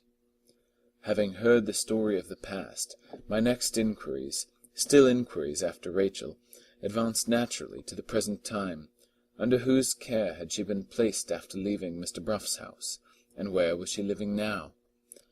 She was living under the care of a widowed sister of the late Sir John Verinder, one Mrs. Merridew, whom her mother's executors had requested to act as guardian, and who had accepted the proposal. They were reported to me as getting on together admirably well, and as being now established, for the season, in Mrs. Merridew's house in Portland Place. Half an hour after receiving this information I was on my way to Portland Place, without having had the courage to own it to Mr. Bruff. The man who answered the door was not sure whether Miss Verinder was at home or not. I sent him upstairs with my card, as the speediest way of setting the question at rest.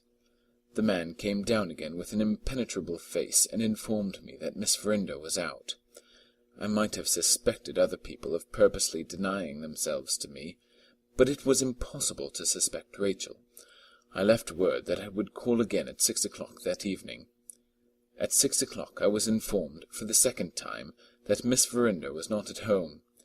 Had any message been left for me? No message had been left for me. Had Miss Verinder not received my card? The servant begged my pardon. Miss Verinder had received it. The inference was too plain to be resisted. Rachel declined to see me. On my side, I declined to be treated in this way without making an attempt, at least, to discover the reason for it. I sent up my name to Mrs. Merridew, and requested her to favour me with a personal interview at any hour which it might be most convenient to her to name. Mrs. Merridew made no difficulty about receiving me at once. I was shown into a comfortable little sitting-room, and found myself in the presence of a comfortable little elderly lady. She was so good as to feel great regret and much surprise, entirely on my account. She was at the same time, however, not in a position to offer me any explanation, or to press Rachel on a matter which appeared to relate to a question of private feeling alone. This was said over and over again, with a polite patience that nothing could tire, and this was all I gained by applying to Mrs. Merridew. My last chance was to write to Rachel. My servant took a letter to her the next day, with strict instructions to wait for an answer. The answer came back, literally in one sentence. Miss Verinder begs to decline entering into any correspondence with Mr. Franklin Blake. Fond as I was of her, I felt indignantly the insult offered to me in that reply. Mr. Bruff came in to speak to me on business before I had recovered possession of myself. I dismissed the business on the spot, and laid the whole case before him. He proved to be as incapable of enlightening me as Mrs. Merridew herself. I asked him if any slander had been spoken of me in Rachel's hearing. Mr. Bruff was not aware of any slander of which I was the object. Had she referred to me in any way while she was staying under Mr. Bruff's roof? Never. Had she not so much as asked, during all my long absence, whether I was living or dead? No such question had ever passed her lips. I took out of my pocket-book the letter which poor Lady Verinder had written to me from Frizinghall on the day when I left her house in Yorkshire, and I pointed Mr. Bruff's attention to these 2 sentences in it. The valuable assistance which you rendered to the inquiry after the lost jewel is still an unpardoned offence in the present dreadful state of Rachel's mind. Moving blindfold in this matter, you have added to the burden of anxiety which she has had to bear, by innocently threatening her secret with discovery through your exertions. Is it possible, I asked, that the feeling towards me which is there described is still as bitter as ever against me now? Mr. Bruff looked unaffectedly distressed. If you insist on an answer, he said, I own I can place no other interpretation on her conduct than that. I rang the bell, and directed my servant to pack my portmanteau, and to send out for a railway guide. Mr. Bruff asked in astonishment what I was going to do. I am going to Yorkshire, I answered, by the next train. May I ask for what purpose? Mr. Bruff, the assistance I innocently rendered to the inquiry after the diamond was an unpardoned offence in Rachel's mind nearly a year since, and it remains an unpardoned offence still. I won't accept that position. I am determined to find out the secret of her silence toward her mother, and her enmity toward me. If time, pains, and money can do it, I will lay my hand on the thief who took the Moonstone. The worthy old gentleman attempted to remonstrate, to induce me to listen to reason, to do his duty toward me, in short. I was deaf to everything that he could urge. No earthly consideration would, at that moment, have shaken the resolution that was in me. I shall take up the inquiry again, I went on, at the point where I dropped it, and I shall follow it onward, step by step, till I come to the present time. There are missing links in the evidence, as I left it, which Gabriel Betteredge can supply, and to Gabriel Betteredge I go. Toward sunset that evening, I stood again on the well-remembered terrace, and looked once more at the peaceful old country house. The gardener was the first person whom I saw in the deserted grounds. He had left Betteredge an hour since, sunning himself in the customary corner of the backyard. I knew it well, and I said I would go and seek him myself. I walked round by the familiar paths and passages, and looked in at the open gate of the yard. There he was, the dear old friend of the happy days that were never to come again. There he was in the old corner, on the old beehive chair, with his pipe in his mouth, and his Robinson Crusoe on his lap, and his 2 friends, the dogs, dozing on either side of him. In the position in which I stood, my shadow was projected in front of me by the last slanting rays of the sun. Either the dogs saw it, or their keen scent informed them of my approach. They started up with a growl. Starting in his turn, the old man quieted them by a word, and then shaded his failing eyes with his hand, and looked inquiringly at the figure at the gate. My own eyes were full of tears. I was obliged to wait for a moment before I could trust myself to speak to him. Chapter 2. Betteredge, I said, pointing to the well-remembered book on his knee, has Robinson Crusoe informed you this evening that he might expect to see Franklin Blake? By the Lord Harry, Mr. Franklin, cried the old man, that's exactly what Robinson Crusoe has done. He struggled to his feet with my assistance, and stood for a moment, looking backward and forward between Robinson Crusoe and me, apparently at a loss to discover which of us had surprised him most. The verdict ended in favour of the book. Holding it open before him in both hands, he surveyed the wonderful volume with a stare of unutterable anticipation, as if he expected to see Robinson Crusoe himself walk out of the pages and favour us with a personal interview. "Here's the bit, Mr. Franklin," he said, as soon as he had recovered the use of his speech. "As I live by bread, sir, here's the bit I was reading the moment before you came in. Page 156, as follows. I stood like one thunderstruck, or as if I had been an apparition. If that isn't as much as to say, expect the sudden appearance of Mr. Franklin Blake. There's no meaning in the English language," said Betteredge, closing the book with a bang, and getting one of his hands free at last to take hold of the hand which I offered him. I had expected him, naturally enough under the circumstances, to overwhelm me with questions. But no, the hospitable impulse was the uppermost impulse in the old servant's mind when a member of the family appeared, no matter how, as a visitor at the house. "Walk in, Mr. Franklin," he said, opening the door behind him with his quaint old-fashioned bow. "I'll ask what brings you here afterwards. I must make you comfortable first. There have been sad changes since you went away. The house is shut up, and the servants are gone. Never mind that. I'll cook your dinner, and the gardener's wife will make your bed. And if there's a bottle of our famous Latour Claret left in the cellar, down your throat, Mr. Franklin, that bottle shall go. I bid you welcome, sir. I bid you heartily come," said the poor old fellow, fighting manfully against the gloom of the deserted house, and receiving me with the sociable and courteous attention of the bygone time. It vexed me to disappoint him, but the house was Rachel's house now. Could I eat in it or sleep in it after what had happened in London? The commonest sense of self-respect forbade me, properly forbade me, to cross the threshold. I took Betteridge by the arm and led him out into the garden. There was no help for it. I was obliged to tell him the truth.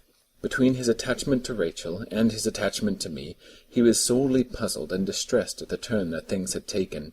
His opinion, when he expressed it, was given in his usual downright manner, and was agreeably redolent of the most positive philosophy I know, the philosophy of the Betteridge school. "Miss Rachel has her faults, I've never denied it," he began, "and riding the high horse now and then is one of them. She has been trying to ride over you, and you have put up with it. Lord, Mr. Franklin, don't you know women by this time better than that? You have heard me talk of the late Mrs. Betteridge." I had heard him talk of the late Mrs. Betteridge pretty often, invariably producing her as his one undeniable example of the inbred frailty and perversity of the other sex. In that capacity he exhibited her now. "Very well, Mr. Franklin. Now listen to me. Different women have different ways of riding the high horse. The late Mrs. Betteridge took her exercise on that favourite female animal whenever I happened to deny her anything that she had set her heart on. So as sure as I came home from my work on these occasions, so sure was my wife to call up to me from the kitchen stairs and to say that, after my brutal treatment of her, she hadn't the heart to cook me my dinner. I put up with it for some time, just as you are putting up with it now for Miss Rachel. At last my patience wore out. I went downstairs, and I took Mrs. Betteridge, affectionately, you understand, up in my arms, and carried her, holus bolus, into the best parlour, where she received her company. I said, 'That's the right place for you, my dear,' and so went back to the kitchen. I locked myself in, and took off my coat, and turned up my shirt-sleeves, and cooked my own dinner. When it was done, I served it up in my best manner, and enjoyed it most heartily. I had my pipe and my drop of grog afterward, and then I cleared the table and washed the crockery, and cleaned the knives and the forks, and put the things away, and swept up the hearth. When things were as bright and clean again, as bright and clean could be, I opened the door and let Mrs. Betteridge in. 'I've had my dinner, my dear,' I said, 'and I hope you will find I have left the kitchen all that your fondest wishes can desire.' For the rest of that woman's life, Mr. Franklin, I never had to cook my dinner again. Moral: you have to put up with Miss Rachel in London. Don't put up with her in Yorkshire. Come back to the house." Quite unanswerable. I could only assure my good friend that even his powers of persuasion were, in this case, thrown away on me. "It is a lovely evening," I said. "I shall walk to Frizzing Hall and stay at the hotel, and you must come tomorrow morning and breakfast with me. I have something to say to you." Betteridge shook his head gravely. "I am heartily sorry for this," he said. "I had hoped, Mr. Franklin, to hear that things were all smooth and pleasant again between you and Miss Rachel. If you must have your own way, sir," he continued, after a moment's reflection, "there is no need to go to Frizinghall to-night for a bed. It's to be had nearer than that. There's Hotherstone's farm, barely 2 miles from here. You can hardly object to that on Miss Rachel's account." The old man added slyly, "Hotherstone lives, Mr. Franklin, on his own freehold." I remembered the place the moment Betteridge mentioned it. The farmhouse stood in a sheltered inland valley, on the banks of the prettiest stream in that part of Yorkshire, and the farmer had a spare bedroom and parlour, which he was accustomed to let to artists, anglers, and tourists in general. A more agreeable place of abode during my stay in the neighbourhood I could not have wished to find. "Are the rooms to let?" I inquired. "Mrs. Otherstone herself, sir, asked for my good word to recommend the rooms yesterday." "I'll take them, Betteridge, with the greatest pleasure." We went back to the yard, in which I had left my travelling bag. After putting a stick through the handle and swinging the bag over his shoulder, Betteridge appeared to relapse into the bewilderment which my sudden appearance had caused when I surprised him in the beehive chair. He looked incredulously at the house, and then he wheeled about and looked more incredulously still at me. "I've lived a goodish long time in the world," said this best and dearest of all old servants, "but the like of this I never did expect to see. There stands the house, and here stands Mr. Franklin Blake, and damn me if one of them isn't turning his back on the other, and going to sleep in a lodging." He led the way out, wagging his head and growling ominously. "There's only one more miracle that can happen," he said to me over his shoulder. "The next thing you'll do, Mr. Franklin, will be to pay me back that 7 and 6pence you borrowed of me when you were a boy." This stroke of sarcasm put him in a better humour with himself and with me. We left the house and passed through the lodge gates. Once clear of the grounds, the duties of hospitality, in Betteridge's code of morals, ceased, and the privileges of curiosity began. He dropped back so as to let me get on a level with him. "Fine evening for a walk, Mr. Franklin," he said, as if we had just accidentally encountered each other at that moment. "Supposing you had gone to the hotel at Frizinghall, sir?" "Yes." "I should have had the honour of breakfasting with you tomorrow morning." "Come and breakfast with me at Otherstone's farm instead." "Much obliged to you for your kindness, Mr. Franklin, but it wasn't exactly breakfast that I was driving at. I think you mentioned that you had something to say to me. If it's no secret, sir," said Betteridge, suddenly abandoning the crooked way and taking the straight one, "I'm burning to know what brought you down here, if you please, in this sudden way." "What brought me here before?" I asked. "The Moonstone, Mr. Franklin. But what brings you now, sir?" "The Moonstone again, Betteridge." The old man suddenly stood still and looked at me in the grey twilight as if he suspected his own ears of deceiving him. "If that's a joke, sir," he said, "I'm afraid I'm getting a little dull in my old age. I don't take it." "It's no joke," I answered. "I have come here to take up the inquiry which was dropped when I left England. I have come here to do what nobody has done yet, to find out who took the diamond." "Let the diamond be, Mr. Franklin. Take my advice and let the diamond be. That cursed Indian jewel has misguided everybody who has come near it. Don't waste your money and your temper, in the fine springtime of your life, sir, by meddling with the Moonstone. How can you hope to succeed, save in your presence, when Sergeant Cuff himself made a mess of it?" "Sergeant Cuff," repeated Betteridge, shaking his forefinger at me sternly, "the greatest policeman in England." "My mind is made up, my old friend. Even Sergeant Cuff doesn't daunt me. By the by, I may want to speak to him sooner or later. Have you heard anything of him lately?" "The sergeant won't help you, Mr. Franklin." "Why not?" "There has been an event, sir, in the police circles since he went away. The great Cuff has retired from business. He has got a little cottage at Dorking, and he's up to his eyes in the growing of roses. I have it in his own handwriting, Mr. Franklin. He has grown the white moss rose, without budding it, on the dog rose first. And Mr. Begbie, the gardener, is to go to Dorking, and own that the sergeant has beaten him at last." "It doesn't much matter," I said. "I must do without Sergeant Cuff's help, and I must trust to you at starting." It is likely enough that I spoke rather carelessly. At any rate, Betteridge seemed to be piqued by something in the reply which I had just made to him. "You might trust to worse than me, Mr. Franklin, I can tell you that," he said, a little sharply. The tone in which he retorted, and a certain disturbance after he had spoken, which I detected in his manner, suggested to me that he was possessed of some information which he hesitated to communicate. "I expect you to help me," I said. "Picking up the fragments of evidence which Sergeant Cuff has left behind him, I know you can do that. Can you do no more?" "What more can you expect from me, sir?" asked Betteredge, with an appearance of the utmost humility. "I expect more from what you just said now." "Mere boasting, Mr. Franklin," returned the old man, obstinately. "Some people are born boasters. They never get over it to their dying day. I'm one of them." There was only one way to take with him. I appealed to his interest in Rachel and his interest in me. "Betteredge, would you be glad to hear that Rachel and I were good friends again?"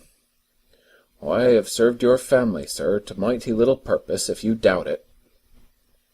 "Do you remember how Rachel treated me before I left England?"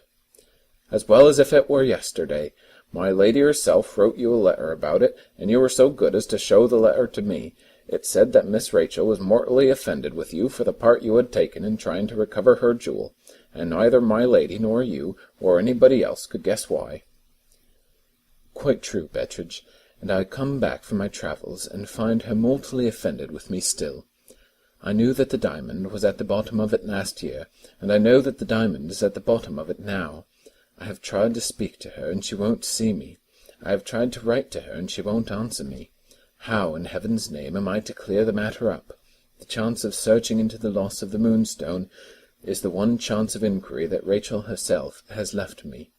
Those words evidently put the case before him, as he had not seen it yet.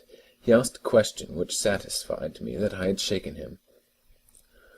"There's no ill feeling in this, Mr. Franklin, on your side, is there?" "There was some anger," I answered, "when I left London, but that is all worn out now. I want to make Rachel come to an understanding with me, and I want nothing more." "You don't feel any fear, sir, supposing you make any discoveries, in regard to what you may find out about Miss Rachel?" I understood the jealous belief in his young mistress which prompted those words. "I am as certain of her as you are," I answered. "The fullest disclosure of her secret will reveal nothing that can alter her place in your estimation or in mine." Betteredge's last left scruples vanished at that.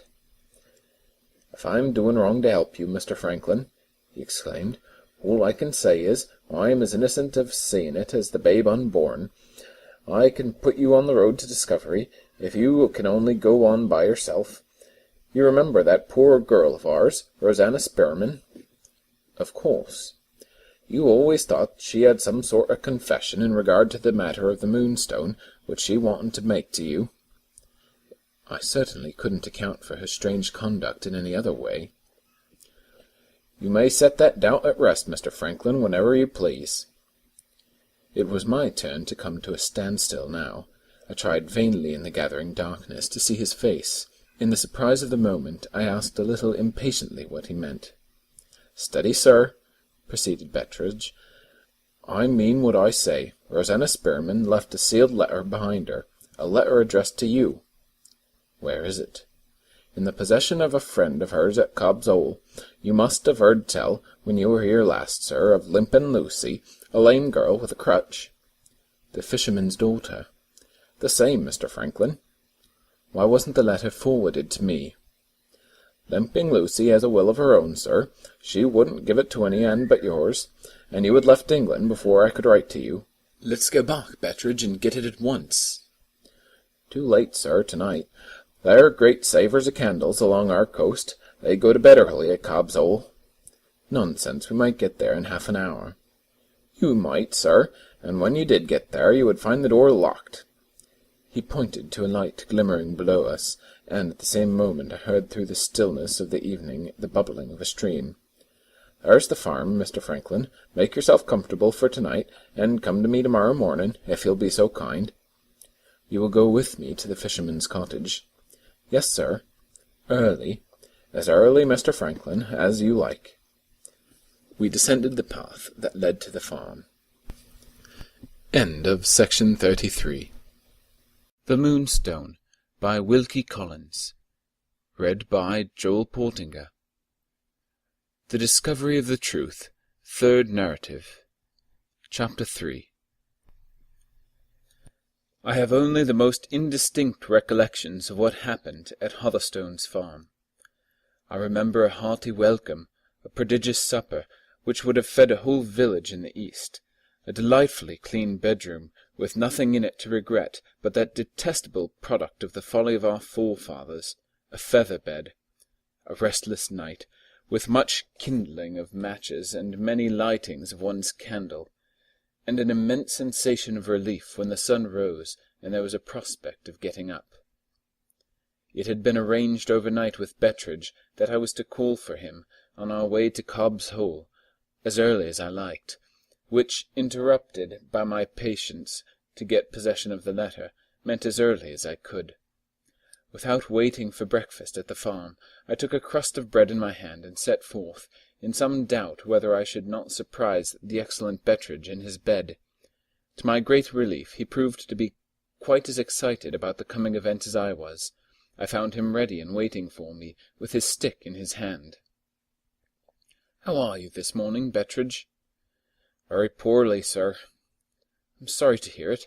What do you complain of?" "I complain of a new disease, Mr. Franklin, of my own inventing. I don't want to alarm you, but you're certain to catch it before the morning is out." "The devil I am!" "Do you feel an uncomfortable heat in the pit of your stomach, sir, and a nasty thumping at the top of your head? Ah, not yet. It will lay hold of you at Cobb's Hole, Mr. Franklin. I call it the detective fever, but I caught it first in the company of Sergeant Cuff."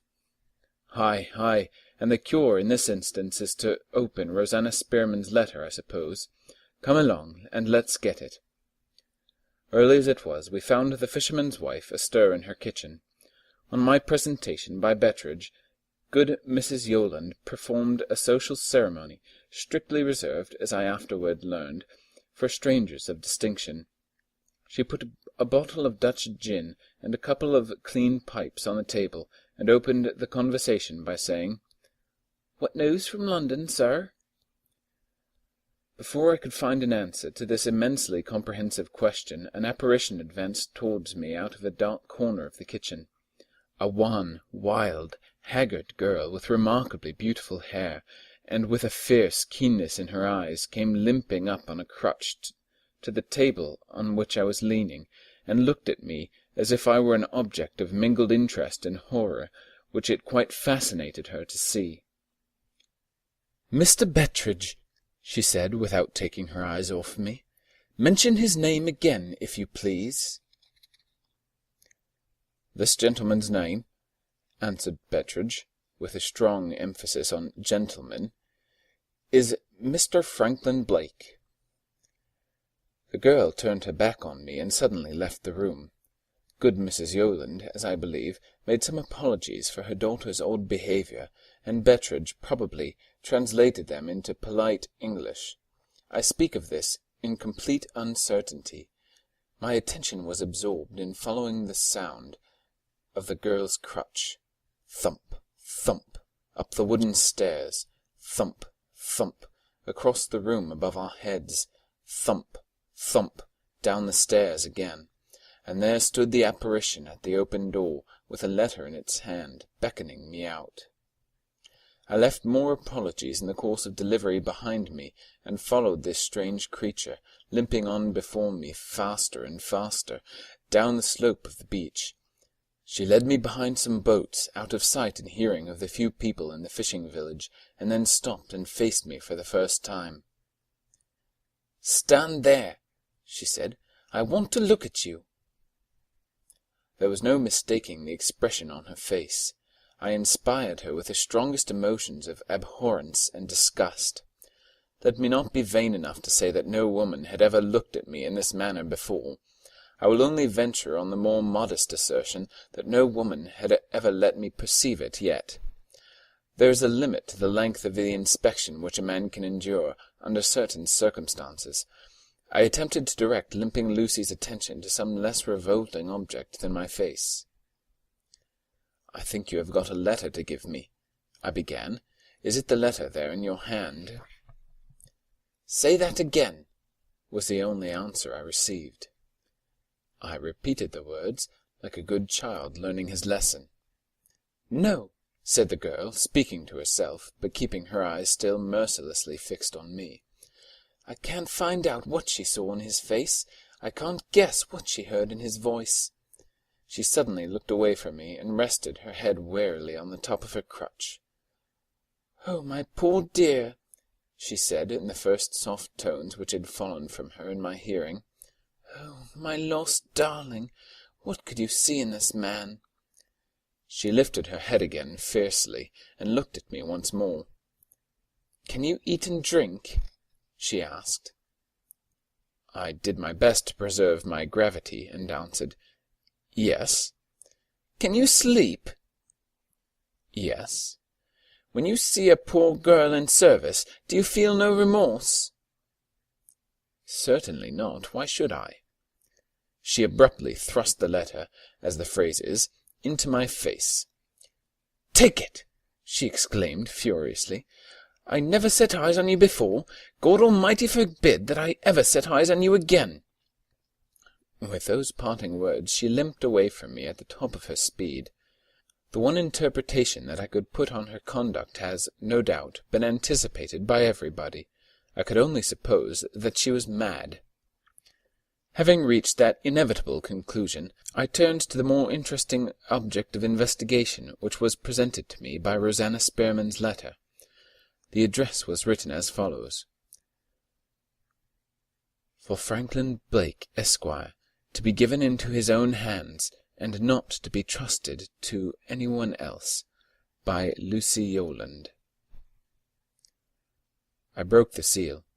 The envelope contained a letter, and this, in its turn, contained a slip of paper. I read the letter first. "Sir, if you are curious to know the meaning of my behaviour to you while you were staying in the house of my mistress, Lady Verinder, do what you are told to do in a memorandum enclosed with this, and do it without any person being present to overlook you. Your humble servant, Rosanna Spearman." I turned to the slip of paper next. Here is a literal copy of it, word for word.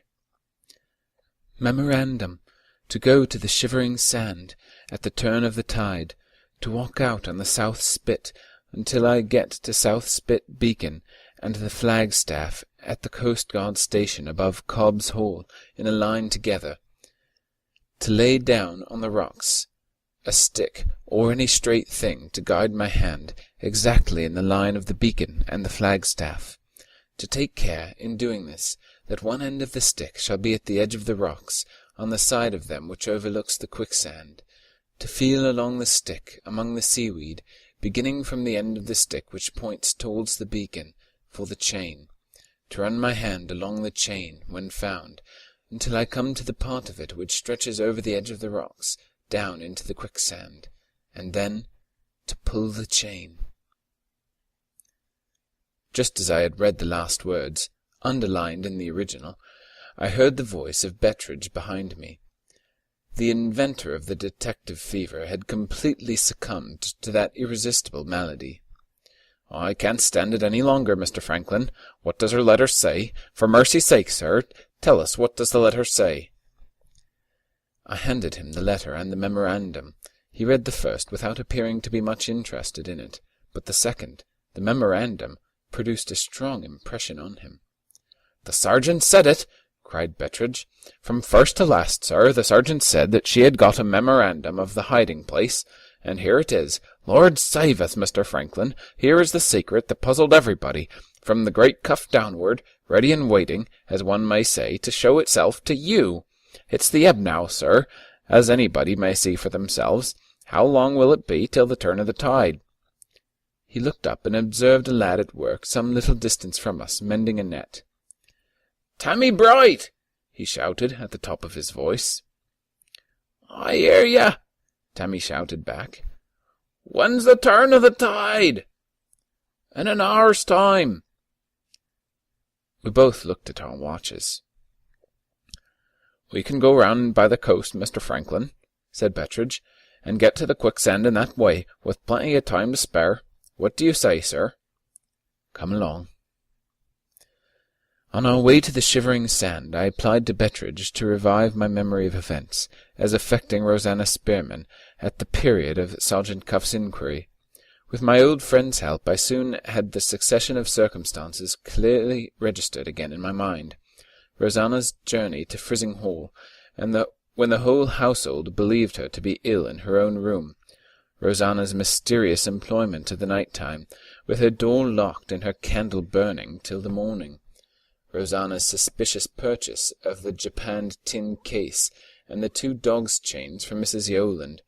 The sergeant's positive conviction that Rosanna had hidden something at the Shivering Sand, and the sergeant's absolute ignorance as to what that something could be. All these strange results of the abortive inquiry into the loss of the Moonstone were clearly present to me again when we reached the quicksand, and walked out together on the low ledge of rocks called the South Spit. With Bettridge's help, I soon stood in the right position to see the beacon and the coastguard flagstaff in a line together. Following the memorandum as our guide, we next laid my stick in the necessary direction, as neatly as we could, on the uneven surface of the rocks, and we then looked at our watches once more. It wanted nearly 20 minutes yet to the turn of the tide. I suggested wading through this interval on the beach, instead of on the wet and slippery surface of the rocks. Having reached the dry sand, I prepared to sit down, and, greatly to my surprise, Bettridge prepared to leave me. "What are you going away for?" I asked. "Look at the letter again, sir, and you will see." A glance at the letter reminded me that I was charged, when I made my discovery, to make it alone. "It's hard enough for me to leave you at such a time as this," said Bettridge, "but she died a dreadful death, poor soul, and I feel a kind of call on me, Mr. Franklin, to humour that fancy of hers. Besides," he added, confidentially, "there's nothing in the letter against your letting out the secret afterward. I'll hang about in the fir plantation, and wait till you pick me up. Don't be longer than you can help, sir.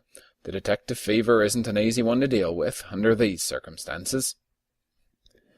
With that parting caution he left me. The interval of expectation, short as it was when reckoned by the measure of time, assumed formidable proportions when reckoned by the measure of suspense.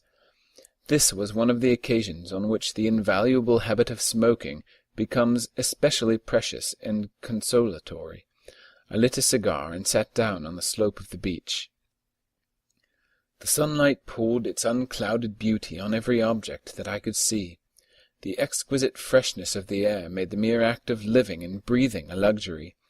Even the lonely little bay welcomed the morning with a show of cheerfulness, and the bared wet surface of the quicksand itself glittered with a golden brightness, hid the horror of its false brown face under a passing smile. It was the finest day I had seen since my return to England. The turn of the tide came before my cigar was finished. I saw the preliminary heaving of the sand, and then the awful shiver that crept over its surface, as if some spirit of terror lived and moved and shuddered in the fathomless depths beneath. I threw away my cigar and went back again to the rocks. My directions in the memorandum instructed me to feel along the line traced by the stick, beginning with the end which was nearest to the beacon. I advanced in this manner more than half-way along the stick, without encountering anything but the edges of the rocks. An inch or two farther on, however, my patience was rewarded. In a narrow little fissure, just within reach of my forefinger, I felt the chain. Attempting next to follow it by touch in the direction of the quicksand, I found my progress stopped by a thick growth of seaweed, which had fastened itself into the fissure, no doubt, in the time that had elapsed since Rosanna Spearman had chosen her hiding-place. It was equally impossible to pull the seaweed or to force my hand through it. After marking the spot indicated by the end of the stick, which was placed nearest to the quicksand, I determined to pursue the search for the chain on a plan of my own. My idea was to sound immediately under the rocks, on the chance of recovering the lost trace of the chain at the point which it entered the sand. I took up the stick and knelt down on the brink of the South Spit. In this position my face was within a few feet of the surface of the quicksand. The sight of it so near me, still disturbed at intervals by its hideous shivering fit, shook my nerves for the moment. A horrible fancy that the dead woman might appear on the scene of her suicide to assist my search, an unutterable dread of seeing her rise through the heaving surface of the sand and point to the place, forced itself into my mind, and turned me cold in the warm sunlight. I own I closed my eyes at the moment when the point of the stick first entered the quicksand. The instant afterward, before the stick could have been submerged more than a few inches, I was free from the hold of my own superstitious terror, and was throbbing with excitement from head to foot, sounding blindfold at my first attempt. At that first attempt I had sounded right. The stick struck the chain. Taking a firm hold of the roots of the seaweed with my left hand, I laid myself down over the brink, and felt with my right hand under the overhanging edges of the rock. My right hand found the chain. I drew it up without the slightest difficulty, and there was the japanned tin case fastened to the end of it. The action of the water had so rusted the chain that it was impossible for me to unfasten it from the hasp which attached it to the case. Putting the case between my knees, and exerting my utmost strength, I contrived to draw off the cover. Some white substance filled the whole interior when I looked in. I put my hand in, and found it to be linen. In drawing out the linen, I also drew out a letter crumpled up with it. After looking at the direction, and discovering that it bore my name, I put the letter in my pocket, and completely removed the linen. It came out in a thick roll, moulded, of course, to the shape of the case in which it had been so long confined, and perfectly preserved from any injury by the sea. I carried the linen to the dry sand of the beach, and there unrolled and smoothed it out. There was no mistaking it as an article of dress. It was a nightgown. The uppermost side, when I spread it out, presented to view innumerable folds and creases, and nothing more. I tried the undermost side next, and instantly discovered the smear of the paint from the door of Rachel's boudoir. My eyes remained riveted on the stain, and my mind took me back at a leap from present to past.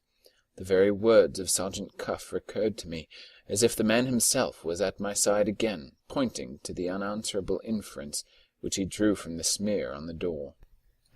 "Find out whether there is any article of dress in this house with a stain of the paint on it. Find out who that dress belongs to. Find out how the person can account for having been in the room and smeared the paint between midnight and 3 in the morning. If the person can't satisfy you, you haven't far to look for the hand that took the diamond." One after another of those words travelled over my memory, repeating themselves again and again with a wearisome, mechanical reiteration. I was roused from what felt like a trance of many hours, from what was really, no doubt, the pause of a few moments only, by a voice calling to me. I looked up and saw that Bettridge's patience had failed him at last. He was just visible between the sand-hills, returning to the beach. The old man's appearance recalled me, the moment I perceived it, to my sense of present things, and reminded me that the inquiry which I had pursued thus far still remained incomplete. I had discovered the smear on the nightgown. To whom did the nightgown belong? My first impulse was to consult the letter in my pocket, the letter which I had found in the case. As I raised my hands to take it out, I remembered that there was a shorter way to discovery than this. The nightgown itself would reveal the truth, for, in all probability, the nightgown was marked with its owner's name. I took it up from the sand and looked for the mark. I found the mark and read, "My own name." There were the familiar letters which told me that the nightgown was mine. I looked up from them. There was the sun. There were the glittering waters of the bay. There was old Bettridge advancing nearer and nearer to me. I looked again at the letters. My own name. Plainly confronting me. My own name. If time, pains, and money can do it, I will lay my hand on the thief who took the Moonstone. I had left London with those words on my lips. I had penetrated the secret which the quicksand had kept from every other living creature, and, on the unanswerable evidence of the paint stain, I had discovered myself as the thief. End of Part 34.